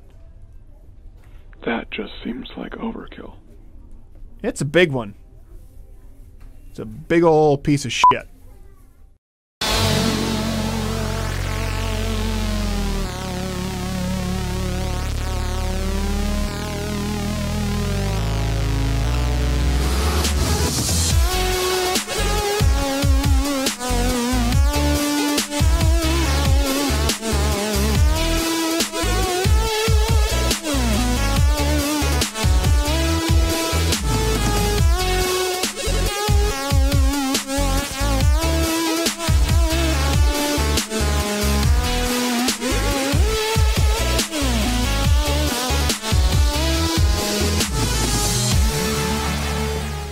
Glad to be back with you. I just broke the law. Just kidding. Just kidding. I have one too. No, these aren't adult beverages. We would never do that. They're filled with water. Root beer. They're props. We're about to shoot another video that involved root beer. Glad to be with you. Thanks so much to Ryan Skagg. Is there an underscore? Just Skagg? _3. Skagg _3. At Skagg _3. We're wrapping up this show for you tonight, Spo. Hey, listen, let me tell you something. That Michael Woods Jr. is listen, I try to be nice with the guy. He's a coward. He obviously has no intention of debating. Piers Morgan has said that he called me a little twerp and said he will debate me anytime. That's harsh. So, Piers Morgan, your challenge gratefully accepted. And as far as terms, name them. My show. I don't know if he still has a show. My show, your show. We can do it on here with breaks, live on radio. We can do it, and we've done this with like Harrison Greenbaum or a few people who demanded this. We can pre-tape it. No breaks, no time limits, no talking points, period. Whatever you want to do, so long as it doesn't end up like costing you money and making you money with a GoFundMe or some kind of extravagant fee. We can do this thing for free. We can do it over Skype. We can do it any way you want it. That's the way you need it. That's the way. Morgan needs it in a way that he probably doesn't want it, let's be honest. So, yeah, there you go. Piers Morgan, he's put it out there. Michael Woods Jr. put it out there. D.L. Hughley. Who do we have now? D.L. Hughley. Duck. I can't tell if he's a dodger or just a busy guy. Or just an unreliable guy. Yeah, a little unorganized. Jill Sobiel from Bernie Sanders' campaign. Yep. Duck. Michael Woods Jr., of course, Duck. Gosh. There's been a handful of them over the last year and a half. There's been a lot. It's really hard to do. We had Phil Advise on a while back, the Phil Advise show. We had Zach Ford. Zach Ford? It's been hard. It's hard to get them on the show. We try. We really do. So I'm just letting you know. So there's record here. I'm not changing the terms. I'm not going to set up a Patreon for free anywhere. Piers Morgan. Okay? And we'll try and keep it polite. You know, I didn't call you a twerp. Just to start. Hey, by the way, totally uncalled for. Before we go, I have this up here for those listening terrestrially. YouTube. I love this YouTube Spotlight. This is the official YouTube channel. Put up a video, #ProudToBe, come together to celebrate identity. And it was all about gender identity. So, of course, YouTube puts this on the front of their homepage and some weird stuff like Tim Burton, bizarre trannies. It's bizarre. It gets really weird. So people like... The dark corner of the internet is getting closer. Yes. It's invading territory I didn't plan on it. Yes. Invading. Exactly. At all. It's like the Babadook. Yeah, it's like when that weird guy comes to your house. It's and like you're I don't want you to invite your weird friend. Shadow over your bed with a nightlight. It's just going to be you. And you're like, you bring your weird friend over. I'm like, he's in my house now. And he raped me. I got to shoot him. That's YouTube. After the rape. And this stuff. How not gay to shoot him. So this we have. Here's what's so funny, though. Hold on, bring that back up. Not gay, Jared. This would never have happened 2 years ago. Almost 8 million views, 224,000 dislikes, 270,000 likes.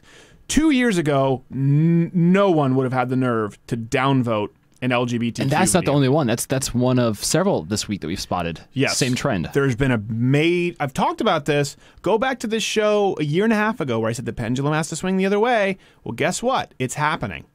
And like I've said, the whole LGBT, the TQAAIP have shortchanged the gay and the lesbians. Because now they've tacked on to the movement and people are rejecting it as a whole. They're just tired of all of it. These people are unironically claiming to be fluid, pansexual, genderqueers. Yeah. And they're not joking. And YouTube is featuring this. The problem is I spoke with someone at YouTube who never knew anyone, didn't know anyone who owned a firearm, ever in her life. And couldn't imagine a reason someone like that guy at Sky News. California, Why would you right? ever need? Yeah. Why would you ever need a firearm in your studio? I'm going to go have relations in my. That's going to be a GIF. Yeah. Well, get to it. Rolling. Anyway. So there's a major shift here, and that's important. That's good to know. So whether you like Trump or don't like Donald Trump, I know it's been a civil war in the Republican Party. The media is awful. It's easy to get depressed. Here's your silver lining. Younger millennials are starting to reject the cultural Marxism. There is a winning argument there. Here's one thing that's important. There's one sort of through line here. Like with the Sky News guy, why did I stay on the automatic weapons? Because I don't think it's a coincidence. I don't think it's an error that every single media outlet I watch repeats automatic weapons and then uses it to bring on guests who support legislation with semi-automatic weapons. I don't think it's an accident. At a certain point, it can't just be ignorance because they have to have someone. Jared will pass me a fact sheet if I'm wrong. Go, oh, you know what, you were wrong about that, and we correct it. I can't imagine people at CNN, MSNBC, Fox News, Sky News, BBC don't know that. Just like with the Islam thing, with the TalkIslam thing, it seems like I'm being harsh when they say, oh, Muhammad was peaceful to all the innocent. There are no innocent non-Muslims. You need to define those terms first. So if it seems like, and this is important for everyone out there listening, because I know I'm not a super skilled debater. I don't consider myself to be even like a Ben Shapiro or a Michael Medved or a Christopher Hitchens. I really don't. And I appreciate the compliments from people. Here's the deal. Don't go down the rabbit trail.